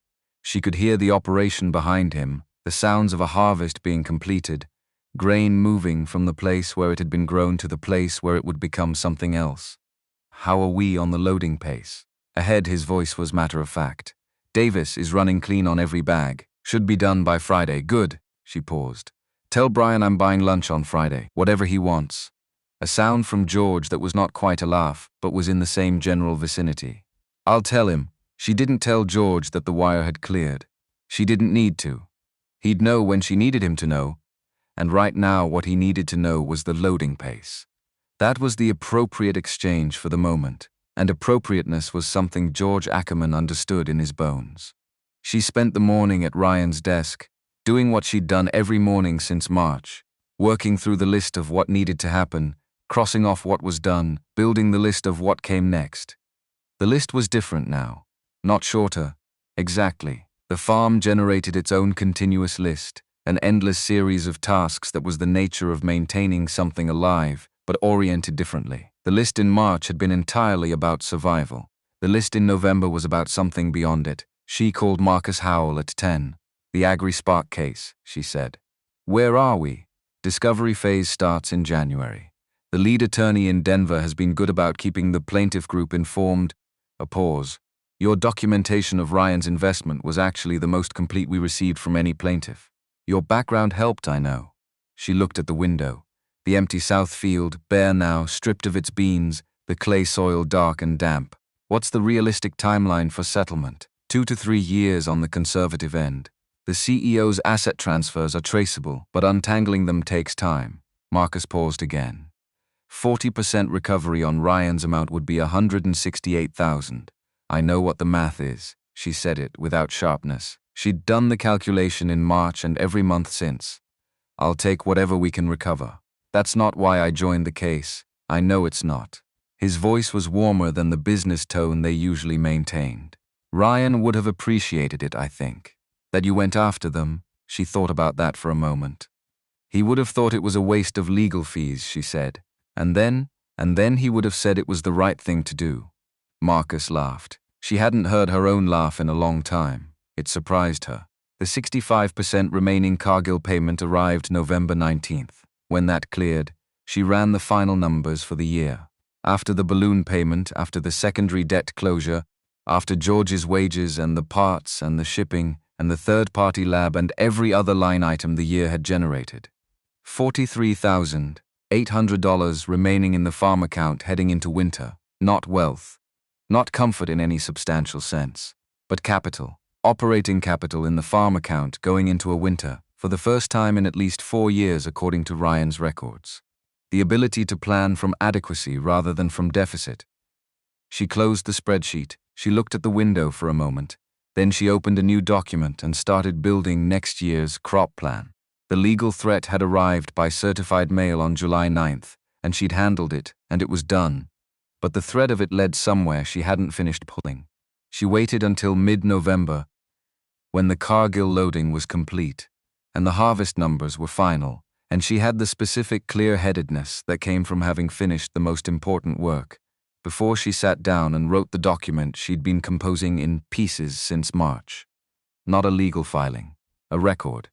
12 pages, dated and organized with the same rigor she'd applied to the motion that had ended Whitfield's challenge, documenting the sequence of events she'd observed, experienced, and photographed across the year, the hydraulic line and the photographs of the cut, the fabric sample from the fence wire, which she'd sent to a private lab in August and received back with confirmation of the fiber type, synthetic work material consistent with heavy-duty coveralls, the kind available at any farm supply in the county, the co-op refusal and the timeline of Prescott's board involvement, the Whitfield challenge and its relationship to the bank's informal legal arrangement, the recording from the kitchen in which Prescott's offer had been made in language that, read against the documented pattern, suggested a pattern of conduct rather than a series of individual decisions.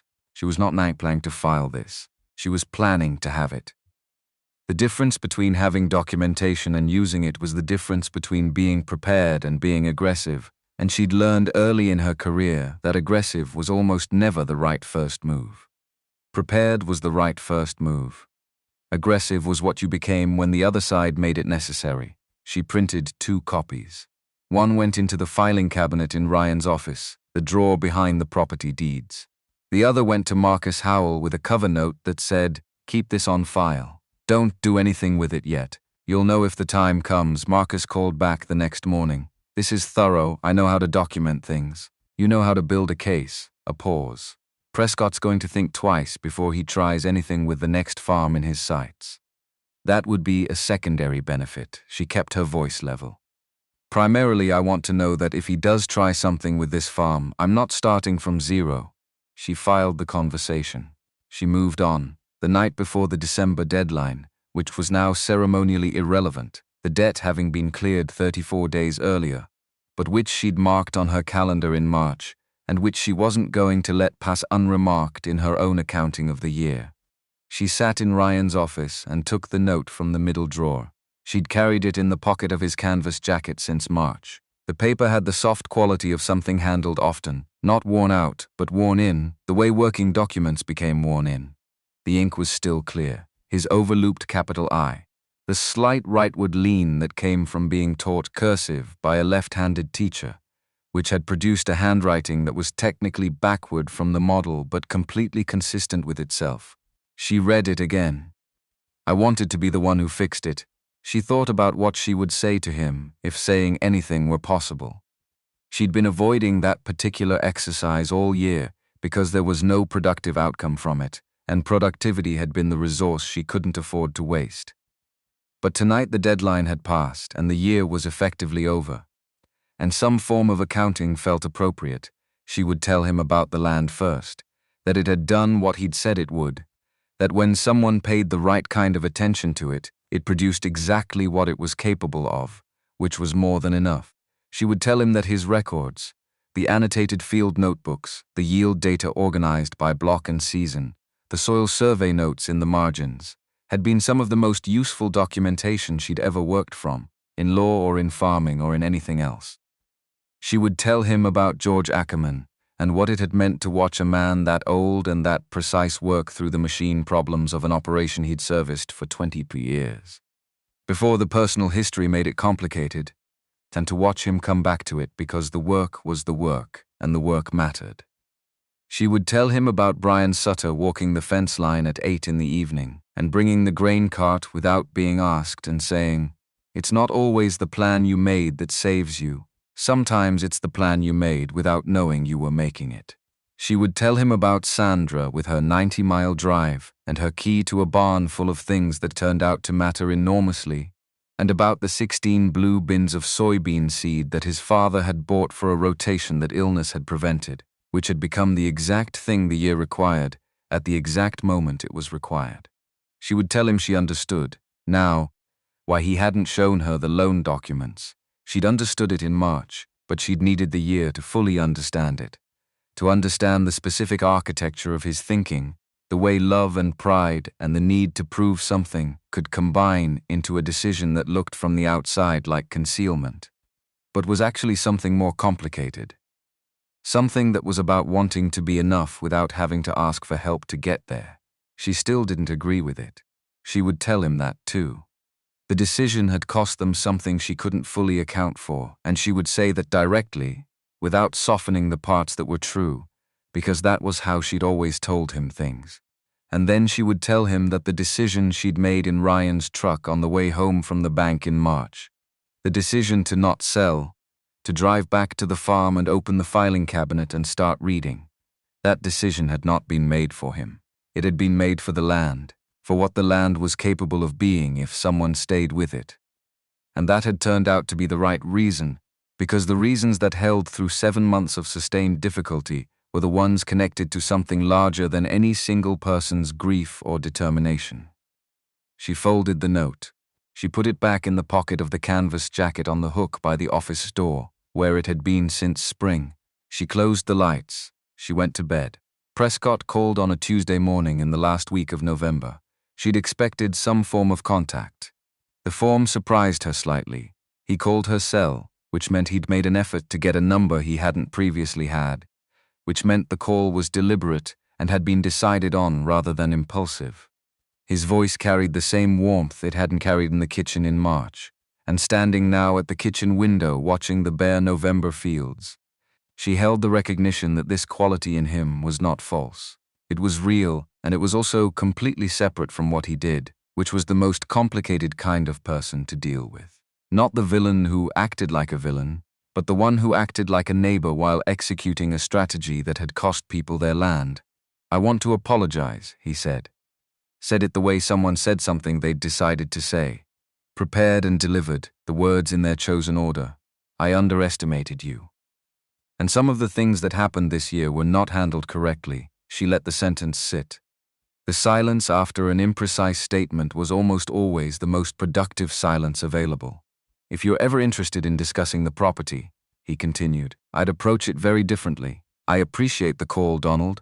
Her voice was exactly where it needed to be, not cold, not warm, the specific temperature of a door that is closed but not locked.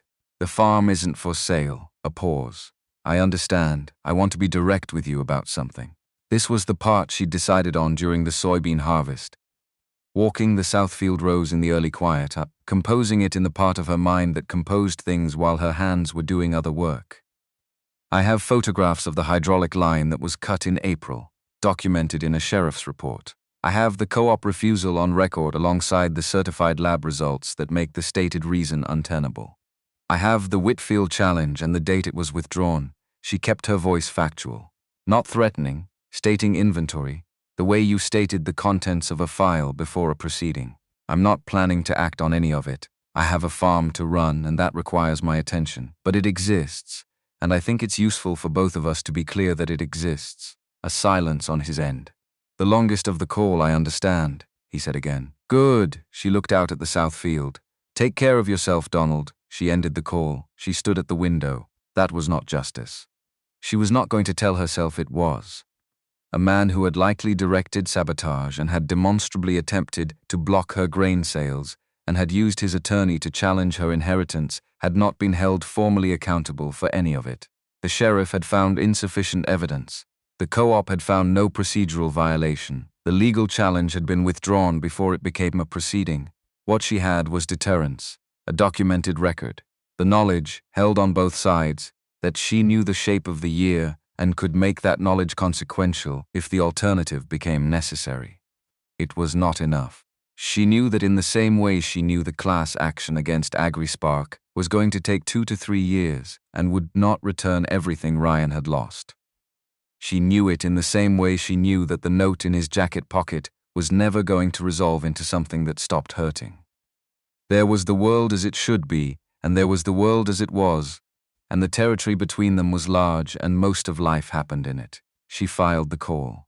She made a list of what needed to happen before the ground froze. Mark Mercer came to Coldwater the week before Christmas. He drove from Kansas City. Arrived in the afternoon and stood in the driveway for a moment looking at the property. The particular expression of someone looking at something familiar that has changed while remaining entirely itself. The answer to what was different was nothing, and also everything. She brought him inside. Sandra was already in the kitchen. She'd come from Liberal 2 days earlier and had occupied the kitchen in her customary purposeful way. When Mark came through the door, she looked at him for a moment, said, "Wash your hands, there's food in 10 minutes, and turned back to the counter. Mark washed his hands. There was food in 11 minutes. The three of them sat at the kitchen table, the same table where the financial documents had been spread in March, where the Cargill contract had been signed in October, and they ate without making the conversation into something it didn't need to be. Mark talked about the Cargill relationship going forward, what consistent high-quality supply from an independent operation meant to their procurement team, how the next contract negotiation would start from a position of documented track record rather than promise. He said it in the tone of someone relaying useful business information, which it was, and also in the tone of someone who had been thinking about this farm's future beyond this year's crisis, which was something different. "What do you want for this?" Olivia asked. A real question, not a rhetorical one. He looked at his plate for a moment. "Ryan lent me money in 2017, when I was setting up the consultancy and cash was slow. He said it was nothing, forget it." A pause. "I never forgot it. I don't know the exact dollar figure anymore, and I don't know how to make that accounting clean." He looked up. "I'm not trying to make it clean." Sandra did not say anything. She drank her coffee. Olivia looked at Mark across the table. He had Ryan's jaw. Not Ryan's eyes, but the jaw and the way he held his head when he was being precise, canted very slightly to the left. "Come back in the spring," she said, "when we're planning the rotation. I want your input on what Cargill wants in terms of volume and timing. I want to build the crop plan around a forward sale from the start next year rather than reacting to a buyer mid-season." He looked at her. "You want my input on the rotation? On the contract structure?" And yes, the rotation. She picked up her fork. "Come back in spring." He didn't say yes in those words, but he came back. George Ackerman's van was in the driveway at 6:58, the first Monday of December. She was at the kitchen window when it arrived. She watched him get out without looking at the house and walk to the barn, and she understood that they hadn't needed to have a conversation about whether he was staying because neither of them had needed to have it.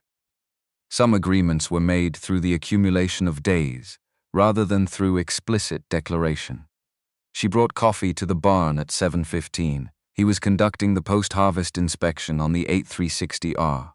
Winter check, the kind of assessment that would produce a parts list for spring. "What do you need for next year?" she asked. He looked up. He named 3 parts. He described a hydraulic system improvement on the planter that would increase performance on the clay-heavy south parcels. He said the combine's threshing rotor bars needed inspection in February. She wrote it down, 4% of the net. "Same as this year," she said, And I don't work past dark and you don't work past dark. That was the contract. It required no further documentation. Brian Sutter came by at the end of November. He didn't call ahead. He left a piece of equipment at the barn. A pump he said Ryan had borrowed in August of last year, which she'd heard before, in the version of that story where the pump was already returned. This was a different pump, or the same story told more accurately, or Brian's way of making a gift look like an obligation settled. She accepted it as all three and didn't say anything beyond, "Thank you, Brian." He nodded. He got in his truck. He drove back to his side of the fence. There were people you thanked, and people for whom thanks were the wrong register, and Brian Sutter was the second kind. What he wanted was for the work to be done, and the land to be farmed right, and the neighbor to the west to be standing next season, and she intended to give him all three. The Coldwater Register ran Pamela Holt's piece on a Thursday in early December. The Farm Journal reprint ran the following week. She read both versions with the detached attention of a lawyer reading coverage of a case she'd been involved in, noting the accurate parts, noting the imprecise parts, understanding that the version that reached the most people would always be a simplification of what had actually happened, and that this was the nature of communication rather than a failure of it. What mattered was that the record existed somewhere in a form more complete than the simplified version. The documentation in the filing cabinet, the notes in her laptop, the case she'd built across the year, not for any court, but for her own accounting of what the year had been and what she'd done in it. She called Marcus at the end of the second week of December. "The AgriSpark filing is in order," he said. "You're on the plaintiff list and the consulting team roster. We'll need your input on the agricultural finance sections in January. I'll be available. How are you doing?" he asked. A different kind of question from the ones they usually exchanged. She thought about it for a moment, actually thought about it the way she thought about questions that deserved real answers. "I'm running a farm," she said. "I'm doing it reasonably well, and I'm figuring out what it means to do it without the person it was supposed to be done with." A pause. "It's a lot to figure out, but the crops came in." "The crops came in," Marcus repeated. "The crops came in," she said again, and found that it was true, and that it was enough, and that the stone in her chest was still there, but had changed in the specific way that stones change when they've been carried long enough. Not smaller, but familiar, integrated into the shape of the person carrying it. She ended the call. She opened next year's crop plan. She started building. March came back around the way it always came back in Coldwater, without announcement, without the gradual warming that more temperate places experienced as a transition. In Kansas, the seasons didn't negotiate. Winter held and held, and then one morning the quality of the light was different, and the ground had released something it had been keeping since November, and the air carried a smell that wasn't warmth exactly, but was the promise of it, the specific mineral smell of soil beginning to wake. Olivia was in the north field at 5:40, soil thermometer pushed into the ground at 2-inch depth, reading the number in the gray pre-dawn light, 48 degrees Fahrenheit. 2 degrees below the corn threshold. Not today, not tomorrow. The extended forecast put 50 degrees at the 2-inch depth on Wednesday if the overnight lows held where they were projected, and Wednesday was 2 days away, and 2 days was not a problem. 2 days was time to finish the final equipment checks, confirm the seed populations, run the GPS calibration sequence on the 8360R one more time with the new firmware George had installed in February. She pulled the thermometer from the ground. She stood in the field for a moment in the early dark, looking at the acreage around her. Bare, winter-hardened. The specific gray-brown of Kansas farmland in early March, which was not a romantic color but was an honest one. The color of land that had rested and was ready to work again. She sent George a text. Wednesday, he replied 90 seconds later. Already adjusted the schedule. She walked back to the barn. The winter had been what winters on working farms were. Not quiet, despite the absence of fieldwork, but differently busy. The machinery had occupied George through January and most of February. The 8360R had gotten its hydraulic system upgrade on the planter connection. A modification George had designed himself based on the performance data from the south parcels in the previous season, which had shown a consistent variance in downforce pressure on the clay-heavy ground that a reconfigured secondary circuit would address. He'd drawn the design on a piece of graph paper at the kitchen table one evening in January, explained it to Olivia in the same flat technical language he used for everything. And she'd asked 4 questions and approved it, and he'd built it over the following 2 weeks. The combine's threshing rotor bars had needed replacement, as George had predicted in December. He'd found the parts through the supplier in Iowa he'd been using since the 1990s, a man named Hendricks, who still ran a parts operation out of a building that looked like it would fall down in the next significant wind, but apparently hadn't fallen down yet and showed no particular intention of doing so. The parts had arrived on time. The bars had been replaced. The machine was ready. The planter's new wiring, OEM this time, proper fit, no fabrication required, had gone in during the last week of January, replacing the harness that Brian's spare had kept operational through the previous season. George had made a point of telling her the new harness was in, and she'd understood that this was his way of marking the transition from emergency repair to proper establishment. From a farm that was surviving on improvisation to a farm that was maintaining itself correctly. That mattered to him. She'd come to understand what mattered to George Ackerman. Not through conversation, but through observation, which was the only reliable method with him. What mattered, that the work was done right, that the machines were treated as the serious investments they were, that the records were kept accurately, and that the operation he was part of was being run by someone who understood all of this, without having to be told. She had demonstrated all of it through the previous season, and his continued presence was the acknowledgement of that demonstration. He would not say so directly. That was not how George Ackerman communicated. But the van was in the driveway at 6:58 every morning, and that was its own form of statement. The seed was in. She'd placed the Pioneer P1197 AM order in January, larger volume than the previous year because she'd extended the North and Central parcel allocation, and because the Cargill forward contract, which Mark had helped structure in February, his second trip to Coldwater since Christmas, called for a volume that required the full 2,100 acres to be productive. The south parcels were split. Corn on the eastern half, soybeans on the western, a rotation that the soil surveys supported and that Mark's Cargill contact had confirmed they'd pay premium pricing for if the quality held. She'd also ordered a small trial block of Corteva's newest drought-tolerant hybrid, 40 acres in the northwest corner where the soil was lightest and the water retention most variable. Not a risk. 40 acres was a manageable test, and the trial data from the Corteva agronomist she'd been in contact with since December showed performance metrics that, if they held in real conditions, would make it the better choice for that specific parcel going forward. Farming was iteration. Ryan had understood that. His annotated notebooks were full of the evidence of it. Small changes year to year, small improvements, the long patient project of learning what a specific piece of ground wanted from you. She was learning that project now. It was hers. The Cargill contract for the new season had been signed in the second week of February. Mark had come down from Kansas City for the negotiation, which had taken place over 2 days. Not because the terms were contentious, but because they were complex, and complex contracts needed time to read properly, and Olivia read contracts properly. Kathy Brennan had sent a junior procurement manager named Fielding for the first day, and then come herself for the second, which Olivia read as a signal about what the previous season's results had communicated to Cargill's regional office about the Mercer operation's seriousness. The terms were better than the previous year. The premium above spot price had moved from 9.5% to 11.2%, reflecting the documented quality from the first season.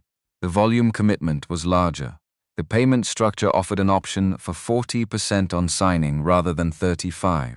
Which Olivia took because the 40% on signing, at the projected volume, would arrive before the spring input costs came due, which meant she wasn't financing those costs from the operating account. She'd read the full contract twice before signing. Fielding had watched her do it and had not quite managed to conceal his mild surprise that she was actually reading it rather than scanning for the signature page. And she had not acknowledged his surprise because acknowledging it would have been unkind to a young man who was still learning what counterparties looked like. Mark had been useful in the negotiation in the specific way that people with industry relationships were useful, not as advocates, but as translators. He knew what Cargill valued in a supplier relationship, and could name it in the language Cargill used internally, which meant the conversation moved faster, and the misunderstandings that usually absorbed the first day of any negotiation were largely absent. When it was over and Fielding and Brennan had driven back toward Wichita, Mark had sat at the kitchen table with a cup of coffee and said, "You didn't need me, I needed your introduction," she said. "That's not nothing. It's not the same as needing me in the room." "No," she looked at him. "But you were good in the room. You knew when to talk and when not to." "That's harder than most people think." He looked at his coffee. She'd noticed he did that when he was processing something, directed his attention elsewhere while he worked through what had been said, the way some people needed to look at the ceiling or out the window. Ryan had done something similar, though his version was to go stand in a field. "I'd like to come back in fall," he said, "for the harvest." If that's useful, she thought about it honestly. Whether it was useful or whether it was something else, something that didn't fit cleanly into the category of useful but mattered nonetheless. "It's useful," she said, "and it's also not only useful. Both of those things are true." He nodded. He didn't say anything else about it, but he came back in fall, and that was the kind of answer that mattered more than a verbal one. The AgriSpark case had entered discovery in January, as Marcus had projected. She'd spent 3 evenings in February reviewing the document requests and providing the materials from Ryan's records that were relevant to the plaintiff group's claims. The investment documentation, the sales materials she'd found in his files, the email correspondence between Ryan and the AgriSpark sales representative that she'd located in an archived folder on his laptop. Reading those emails had been difficult in a way she hadn't anticipated. Not because they revealed anything new. She'd understood since March of the previous year what had happened and why, but because they were Ryan's actual voice, his specific way of forming sentences, asking the questions of someone who was excited about something and wanted to understand it fully before committing. He had asked the right questions. The answers he'd received had been carefully constructed to address his concerns without actually addressing them. She'd seen that pattern before in contract fraud cases. It was the most effective kind of fraud, precisely because it engaged the victim's intelligence rather than bypassing it. It made them feel like they'd done the due diligence when what they'd actually done was received a performance of due diligence. She'd sent a note to Marcus with the emails and a 3-page analysis of the specific misleading elements in each response Ryan had received. Not because the case needed her 3-page analysis. The lead attorney in Denver was competent and had access to the same materials, but because writing it had been its own form of accounting, a way of putting the specific shape of what had happened to Ryan into documented language, which was how she processed things that mattered. Marcus had called after reading it. "This is going in the brief." "Good," she'd said. She hadn't cried writing it. She'd thought she might. Instead, what she'd felt was the particular focused clarity that came from understanding something precisely. The specific comfort of a framework that fit the facts, which was, she supposed, the lawyer's version of grief work. Understanding what had happened to the level of being able to explain it clearly to a court, Ryan would have found that both very her, and also, she thought, the right response. He had married a woman who processed things by understanding them. He'd known that when he married her. The morning of Wednesday the 12th, the soil thermometer read 50.3 degrees at the 2-inch depth. She sent George a text at 5:20. Today, he was already in the barn. The 8360R started on the first attempt, which it had never done before. Not once in the previous season, not in the cold starts of April or the warmer starts of late May. It had always required the second attempt, the moment of conversation between the components that George had told her to expect and give time to. The first attempt start was a small thing and also not a small thing. It was the machine in its repaired, maintained, properly understood state performing at the level it was capable of when it was being taken care of correctly. She sat in the cab for a moment after the engine caught, not from sentiment but from the practical habit she'd developed of listening to the machine in its first minutes of operation, letting her ears do what George had taught her ears to do. Register the baseline, the normal sounds, so that anything abnormal would declare itself against that baseline rather than being lost in the general noise of a running machine. Everything sounded right. She ran the GPS calibration. She checked the planter connections. She went through the pre-operation checklist on the cab console. She didn't need it anymore, hadn't needed it since May of the previous year. But she'd decided in the winter that she was going to keep it there not as a crutch, but as a practice. The physical act of checking a list as a reminder that thoroughness was not something you did when you were uncertain and stopped doing when you were confident. Thoroughness was the practice itself. Ryan had put checklists on things. She was keeping them. She lowered the planter at 5:47. She engaged the drive. She began.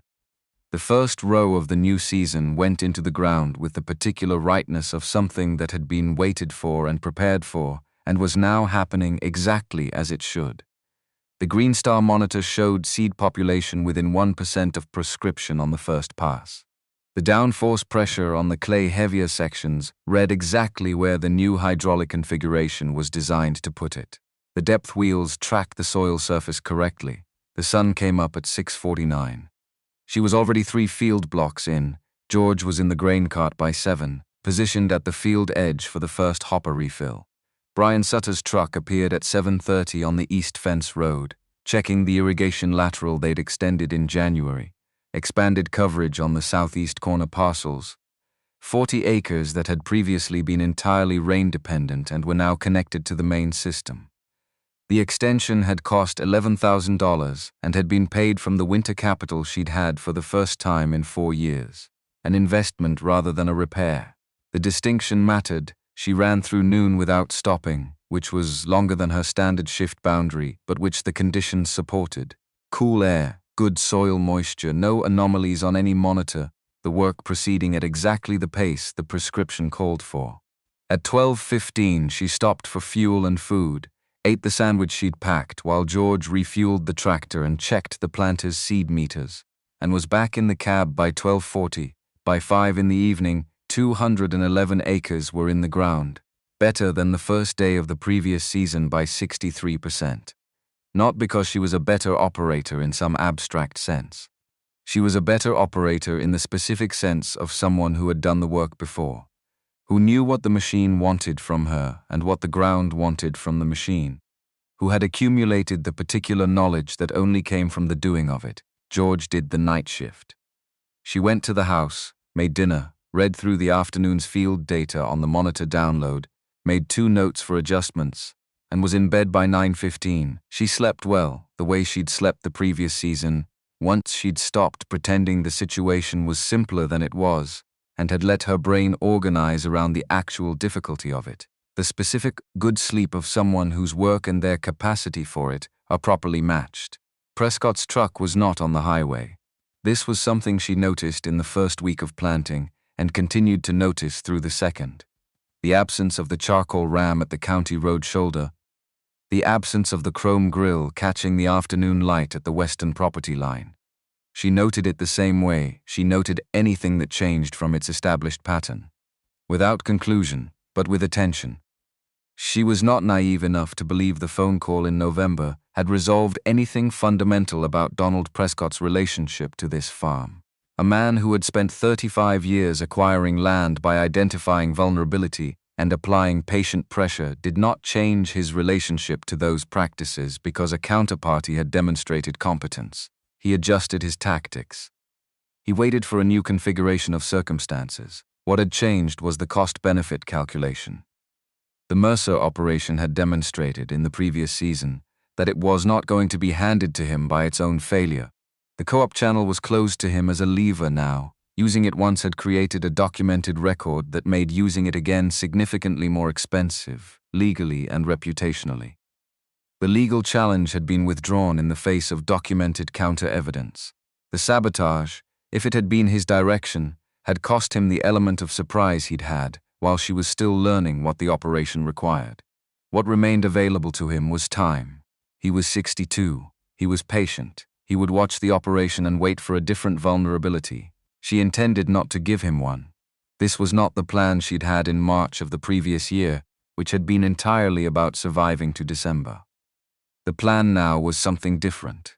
The longer project of building an operation that was not vulnerable to the kind of sustained pressure Prescott applied, which meant financial depth, which meant quality consistency, which meant the kind of community relationships, that made it structurally difficult to isolate the farm from its markets. The Cargill relationship was part of that.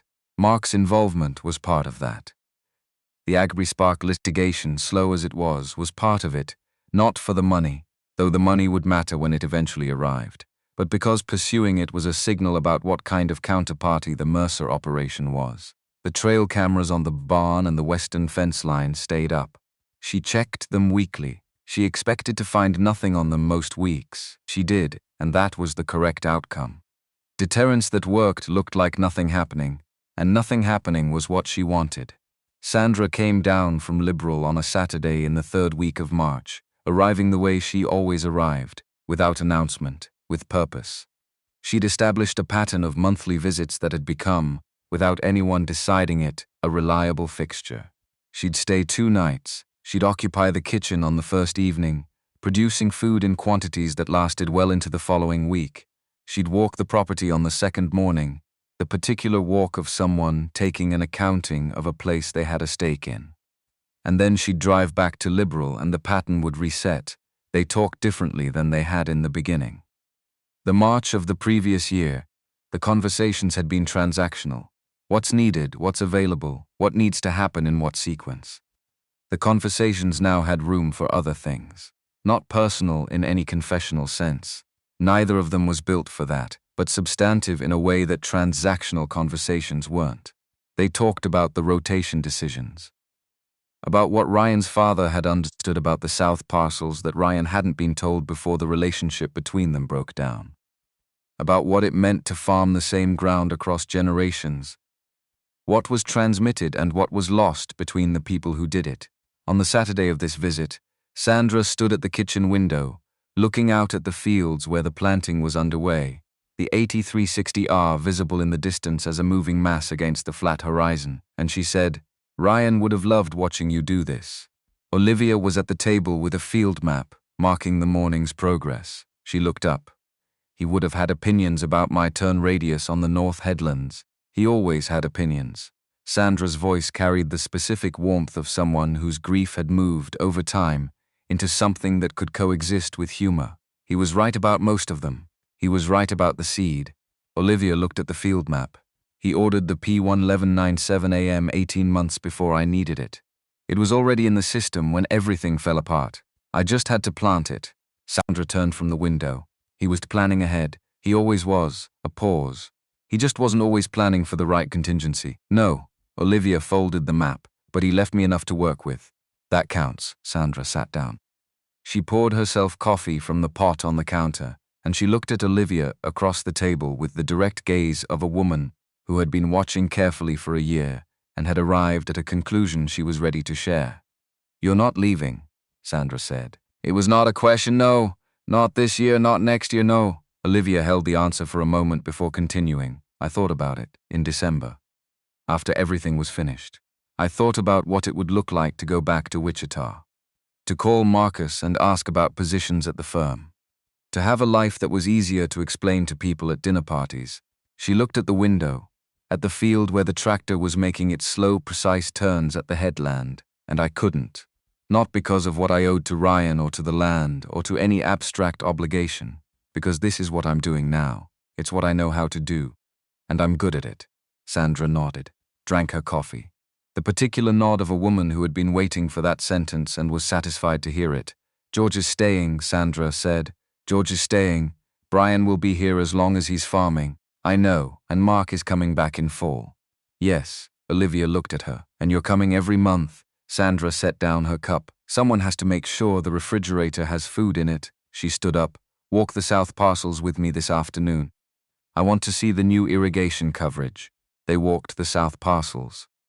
Sandra asked precise questions about the soil temperature readings and the moisture retention data from the previous season and the downforce calibration on the clay sections. Olivia answered them with the same precision, and it was in every way the conversation of 2 people who understood the same ground and were both invested in what it produced. The Cargill trucks arrived in October, 14 Freightliners in the first rotation, the same number as the previous season, which Olivia had negotiated specifically. She wanted the logistical pattern established, the loading routine practiced. The relationship between the Mercer operation and the Cargill procurement team running in a groove that required less management with each repetition. Kathy Brennan sent Davis again as the on-site quality lead, which was its own form of acknowledgement. Davis remembered the operation. He moved through it with the efficiency of someone who knew what he was going to find. What he found was this: corn starch density at 72.8%, up 0.4 from the previous season. Test weight at 58.6. Moisture at 14.1. The 40-acre Corteva trial block in the northwest corner had yielded 227 bushels per acre, 11% above the P197 AM average for the same field zone. Davis flagged it specifically in his assessment report. Brennan called about it 2 days after the loading began. The northwest block, she said. What did you do differently? Different hybrid. Trial year. Olivia was in the barn watching George run the post-harvest diagnostics on the combine. The soil type in that corner is sandier, lower water retention. The Corteva Agi line is bred for that specific stress pattern. I wanted to see if the data held in real conditions. It held. A pause from Brennan that was the pause of someone making a decision. We'd be interested in that quality tier at a separate premium point. If the acreage expands, I'll build that into next year's plan, Olivia said. Not a commitment, a statement of intent. The difference between the two was the difference between promising an outcome and promising to pursue one, and she'd learned in 3 years of agricultural law that contracts failed when those two things were confused. She expanded the Corteva trial to 120 acres for the following season. The northwest corner and 2 adjacent blocks with similar soil profiles. George had already identified the precise boundaries on the soil survey map and had noted them in his winter planning document, which he produced in December each year. A single typewritten page, no headers, just numbered observations and recommendations in the order he'd encountered them across the season. She read it like field notes from someone who'd been paying close attention for a long time. Which was exactly what it was. The soybean harvest in the south came in at 56.1 bushels per acre, 2 points above the previous season. The rotation had been correct. The western half of the south parcels had responded to the soybean year by building organic matter in the upper soil profile, which the corn in the eastern half would benefit from the following year, and which the soybeans would benefit from again when the rotation came back around. This was the long logic of farming, the planning that extended beyond any single season, the patience required to manage for outcomes that wouldn't be visible for years. Ryan's father had understood this. His notebooks, which she'd found in a second filing cabinet in the north barn during the winter, showed 30 years of rotation notes, soil observations, yield tracking by field block going back to 1988. She'd spent 2 evenings reading them, not for the specific agronomic data. The equipment and the hybrid genetics were different enough that the specific numbers weren't directly applicable, but for the pattern of thinking, the way he'd noticed things, the questions he'd been asking of the ground across 3 decades. She'd called Sandra after reading them. Your father-in-law left field notes going back to 1988. I know, Sandra said. He kept everything. Did Ryan know they were there? A pause. I don't know. He and his father stopped talking before I think he would have asked. She put the notebooks in the filing cabinet in Ryan's office, the drawer where she kept the working documents. Not archival, working. She expected to reference them again. The final numbers for the second season, when she ran them in November. Net profit after all operating costs, debt service on the primary mortgage, George's wages and profit share, Brian's informal reciprocal arrangements, the input costs for the expanded acreage, the Corteva trial investment, and every other line item the operation had generated, $87,400. Double the previous year's capital position going into winter. She looked at that number for a long time. Not with the relief she'd felt looking at the previous year's number. That relief had been the specific relief of survival, of having made it to the other side of something that had tried to end her. This was different. This was the number of a farm that was working. Not perfectly, not without ongoing difficulty, not without the continuous list of problems that was the nature of maintaining something alive, but working, producing, building. She transferred $30,000 into a capital improvement reserve account she'd set up in the spring. For the drainage upgrade she'd been planning on the central parcels, and for the second irrigation lateral extension she wanted to run before the following season. She left the rest in the operating account. She made next year's list. The night before the new year she sat in Ryan's office.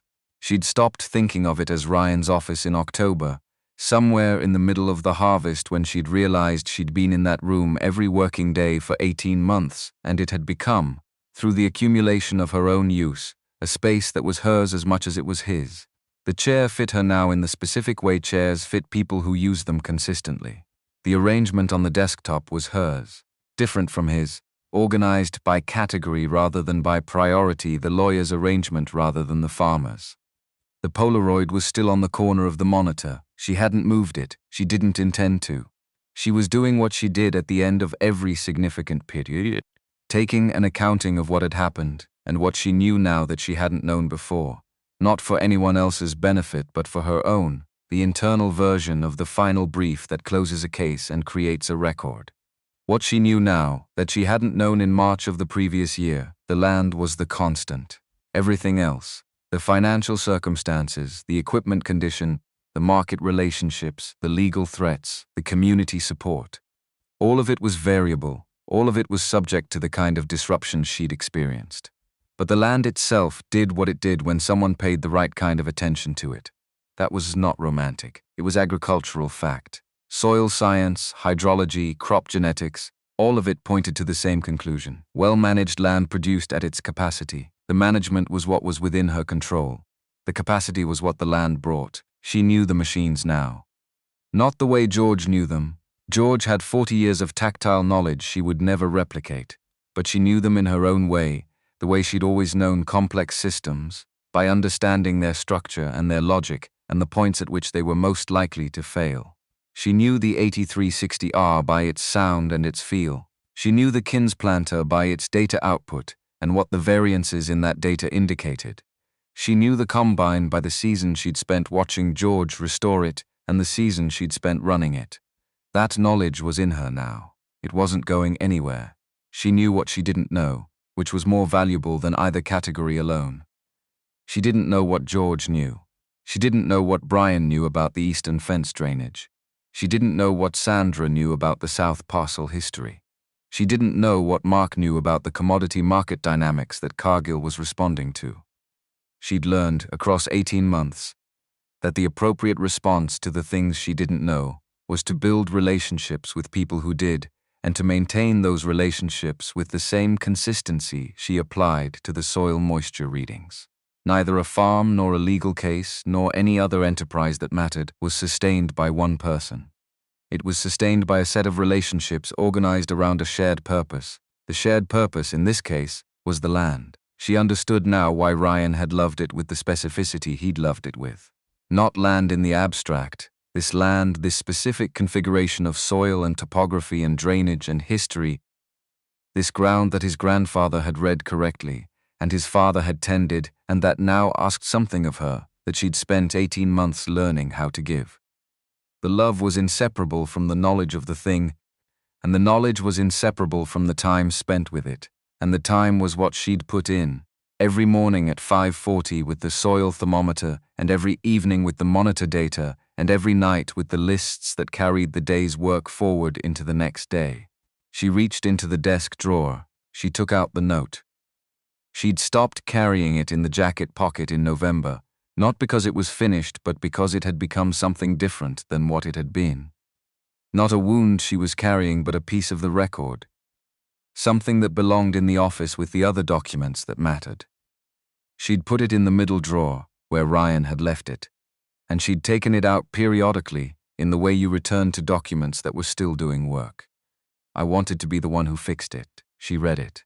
She put it back. Then she opened her laptop and she wrote, in the document she used for the annual accounting, what she knew the note actually meant now that she'd had 18 months to understand it.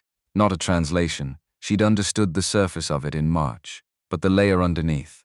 He had wanted to be the one who fixed it because he had loved her in the specific way of someone who knew his partner was more capable than he was in certain domains, and had spent 3 years being grateful for that, and also, quietly, trying to prove that he could bring something equally significant, not to compete, to match. to be part of something that was genuinely equal in the areas that mattered to him, which were the areas of the farm and its future. He had failed at the specific execution of that. The startup had been wrong, and the decision to conceal it from her had compounded the error, and the outcome had been the worst possible outcome for the plan he'd had. But he had not been wrong about the farm. He had been right about the land, and right about the seed, and right about the rotation logic, and right about the south parcels, and right about what George Ackerman knew, and right, fundamentally, about what the operation was capable of when someone gave it the right kind of attention. She had given it the right kind of attention. Not his kind, hers. The lawyer's obsessive documentation, the insistence on understanding every system before operating it, the instinct to build records of everything, and to treat unexpected information as data rather than as disaster. Her kind of attention between his knowledge and her methods. The farm had survived the worst year it had encountered in 4 generations, and was now, 18 months later, building towards something that was not survival but continuation, the longer project of a place and a practice passing forward into time. She closed the laptop. She looked at the Polaroid on the monitor corner. Ryan and her on the tractor, first year, the year she was learning what farming actually was. His face turned toward the camera with the specific grin of someone who knew exactly where he was and was happy to be there. Her face turned slightly away from the camera, toward the field, which had been her instinct even then, to look at what needed to be understood rather than at the record of the moment. They had been between them, the right combination of things. She'd known that. She still knew it. She turned off the desk light. She went to the kitchen. She made tea and stood at the window, looking out at the December dark of 2,100 acres, bare and cold and ready. She thought about something Brian had said in the previous spring, which she'd been turning over in her mind at intervals ever since. It's not always the plan you made that saves you. Sometimes it's the plan you made without knowing you were making it. She understood now what she hadn't fully understood when he said it. The plan you made without knowing you were making it was not accident. It was the accumulated result of all the small decisions made correctly over time. The seed order placed in January, the soil temperature readings taken every morning, the maintenance logs kept precisely, the community relationships maintained through consistency rather than transaction. None of those individual acts was the plan. All of them together, accumulated across enough time, became a structure that held when the unexpected thing happened. The unexpected thing always happened. That was farming. That was, she supposed, most things that mattered. You built the structure anyway. You built it as carefully and as thoroughly as you could. And then you found out whether you'd built it right. She set down the tea. She went through the house, turning off the lights in the sequence she'd developed over 18 months. Office first, then the front room, then the kitchen last, because the kitchen light was the one you could see from the barn, and she liked to leave it until last. A small thing. A habit she'd developed without deciding to develop it, the way most habits formed. Outside, in December dark, the fields lay quiet. The soil was at its winter rest, the temperature low enough that nothing was happening underground. The biological processes slowed to their winter minimum, but the soil was not empty. The organic matter from the previous rotation was in it. The amendments George had specified were in it. The drainage improvements were working in it. All the decisions of the previous 2 seasons were present in the ground, invisible but real, the way the decisions you made accumulated in the structure of a life even when no single decision was legible in isolation. She turned off the kitchen light. She went upstairs. She slept. March would come back around. It always did. The thermometer would go in the ground, and the number would be close, and then it would be right, and then the work would begin again, the same work and also not the same work. Because the ground was always slightly different from what it had been the year before, and so was she, and the conversation between them would be slightly different, and the result of that conversation would be whatever the season produced. That was the answer to the question Pamela Holt had asked, the one she hadn't fully known how to answer at the kitchen table in September. What do you know now that you didn't know in March? She knew this, that the land did its part when someone stayed. That staying was not a single decision but a daily one, renewed each morning before the light came up and the thermometer went into the ground, and the number said not yet or it said now, and either way you were there to read it, And either way the work was the work, and either way you did it. That was the farm. That was what she was doing. That was she understood now, what she was going to keep doing. The wind came from the west in Coldwater, Kansas, and it didn't negotiate, and it was already building somewhere out on the plains, waiting for March. She was going to be ready for it. She always was.